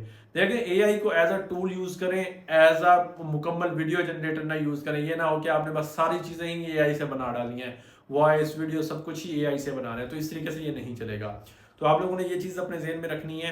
आप लोगों ने एआई को एज अ टूल अपनी वीडियोस के अंदर कुछ ग्राफिक्स जो आप यूज़ कर रहे हैं उनको जनरेट करने के लिए, कुछ वीडियो क्लिप जनरेट करने के लिए आप बना सकते हैं, जिससे ये होगा कि लॉन्ग टर्म में आपको बेनिफिट मिलेगा। शॉर्ट टाइम में अगर आप देखें तो एआई से बहुत सारी ऐसी कैटेगरी हैं जिनके अंदर आप पैसा बना सकते हैं। अब ये चीज़ हो गई, आप लोगों ने सबसे पहले अपनी नीच सेलेक्ट कर लेनी है। अब जो कंटेंट जो अपलोड करना है उसमें मैं आपको बता दूं कि आप अगर रेगुलर रहेंगे तो जो जैसे टिकटॉक का एल्गोरिदम है वैसे यूट्यूब का एल्गोरिदम है, वो पुश करता है आपको, और आपने कोशिश करनी है कि खिचड़ी नहीं बनानी है। अगर आप कोई कंटेंट बना रहे हैं तो आप लोगों ने रेगुलर कंटेंट पोस्ट करते रहना है। ये नहीं है कि एक दिन आप कुछ और पोस्ट कर रहे हैं, दूसरे दिन कुछ और पोस्ट कर रहे हैं, इस तरीके से आपको रिजल्ट्स नहीं आएंगे। तो ये चीज़ आप लोगों की क्लियर होगी। आपने सेम नीच के ऊपर काम करना है, डेली एक वीडियो भी अपलोड करें, कोई मसला नहीं है, टेंशन नहीं है। कोशिश करें उस वक्त अपलोड करें जब आपकी ऑडियंस जाग रही है। अब पाकिस्तानी अगर उर्दू हिंदी कंटेंट बना रहे हैं तो बहुत सारे लोग, आपको पता है, रात को 10 बजे के बाद तो नहीं ना देख रहे। तो अगर आप 10 बजे 11 बजे के बाद अपलोड कर रहे हो, रात में अपलोड कर रहे हो, कोई खास टाइमिंग नहीं है, अच्छी टाइमिंग नहीं है, तो उस पर आपको व्यूज बिल्कुल नहीं मिलेंगे। ठीक है, तो आप लोगों ने कोशिश करना है कि एक्टिव आवर्स में ही अपलोडिंग करनी है। रेगुलर चाहे एक वीडियो डेली अपलोड कर रहे हैं, वीकली 1 वीडियो अपलोड करेंगे तो उसमें अगर आपका कंटेंट अच्छा है तो आपको रिजल्ट जल्दी मिलेंगे। अगर आपका इतना कंटेंट अपने कंपटीशन के अकॉर्डिंग अच्छा नहीं है तो आपको फिर बल्क में अपलोड करनी पड़ेगी, ज्यादा अपलोड करनी पड़ेगी, तब जाके आपके चैनल को थोड़ी जल्दी ग्रोथ मिलेगी। ठीक है, तो रेगुलर रहें। स्टार्टिंग में मैं आपको रेकमेंड करता हूं कि आप डेली एक वीडियो लाजमी अपलोड करें, तो फिर टाइम के साथ साथ जो है ना वो आप अपनी एडजस्टमेंट सीख जाएंगे और आपको अंदाजा हो जाएगा कि कैसे कंटेंट अपलोड करना है। अब ये सारी चीजें मैंने क्लियर कर दी हैं। अब लास्ट में एक चीज क्लियर करना चाहूंगा, वो ये कि आप लोगों ने कम्युनिटी गाइडलाइन, कॉपीराइट, इन सारी चीजों से बचना है, क्योंकि जब एक दफा आपके चैनल को इन चीजों ने जकड़ दिया फिर आप लोगों के लिए लॉन्ग टर्म में चलना मुश्किल हो जाएगा। ठीक है, आई होप सो कि आपको सारे पॉइंट समझ आ गए होंगे। आज की वीडियो में इतना ही था, मिलते हैं नेक्स्ट वीडियो के साथ, तब तक के लिए इजाजत दीजिए, दुआ में याद रखना, बाय बाय।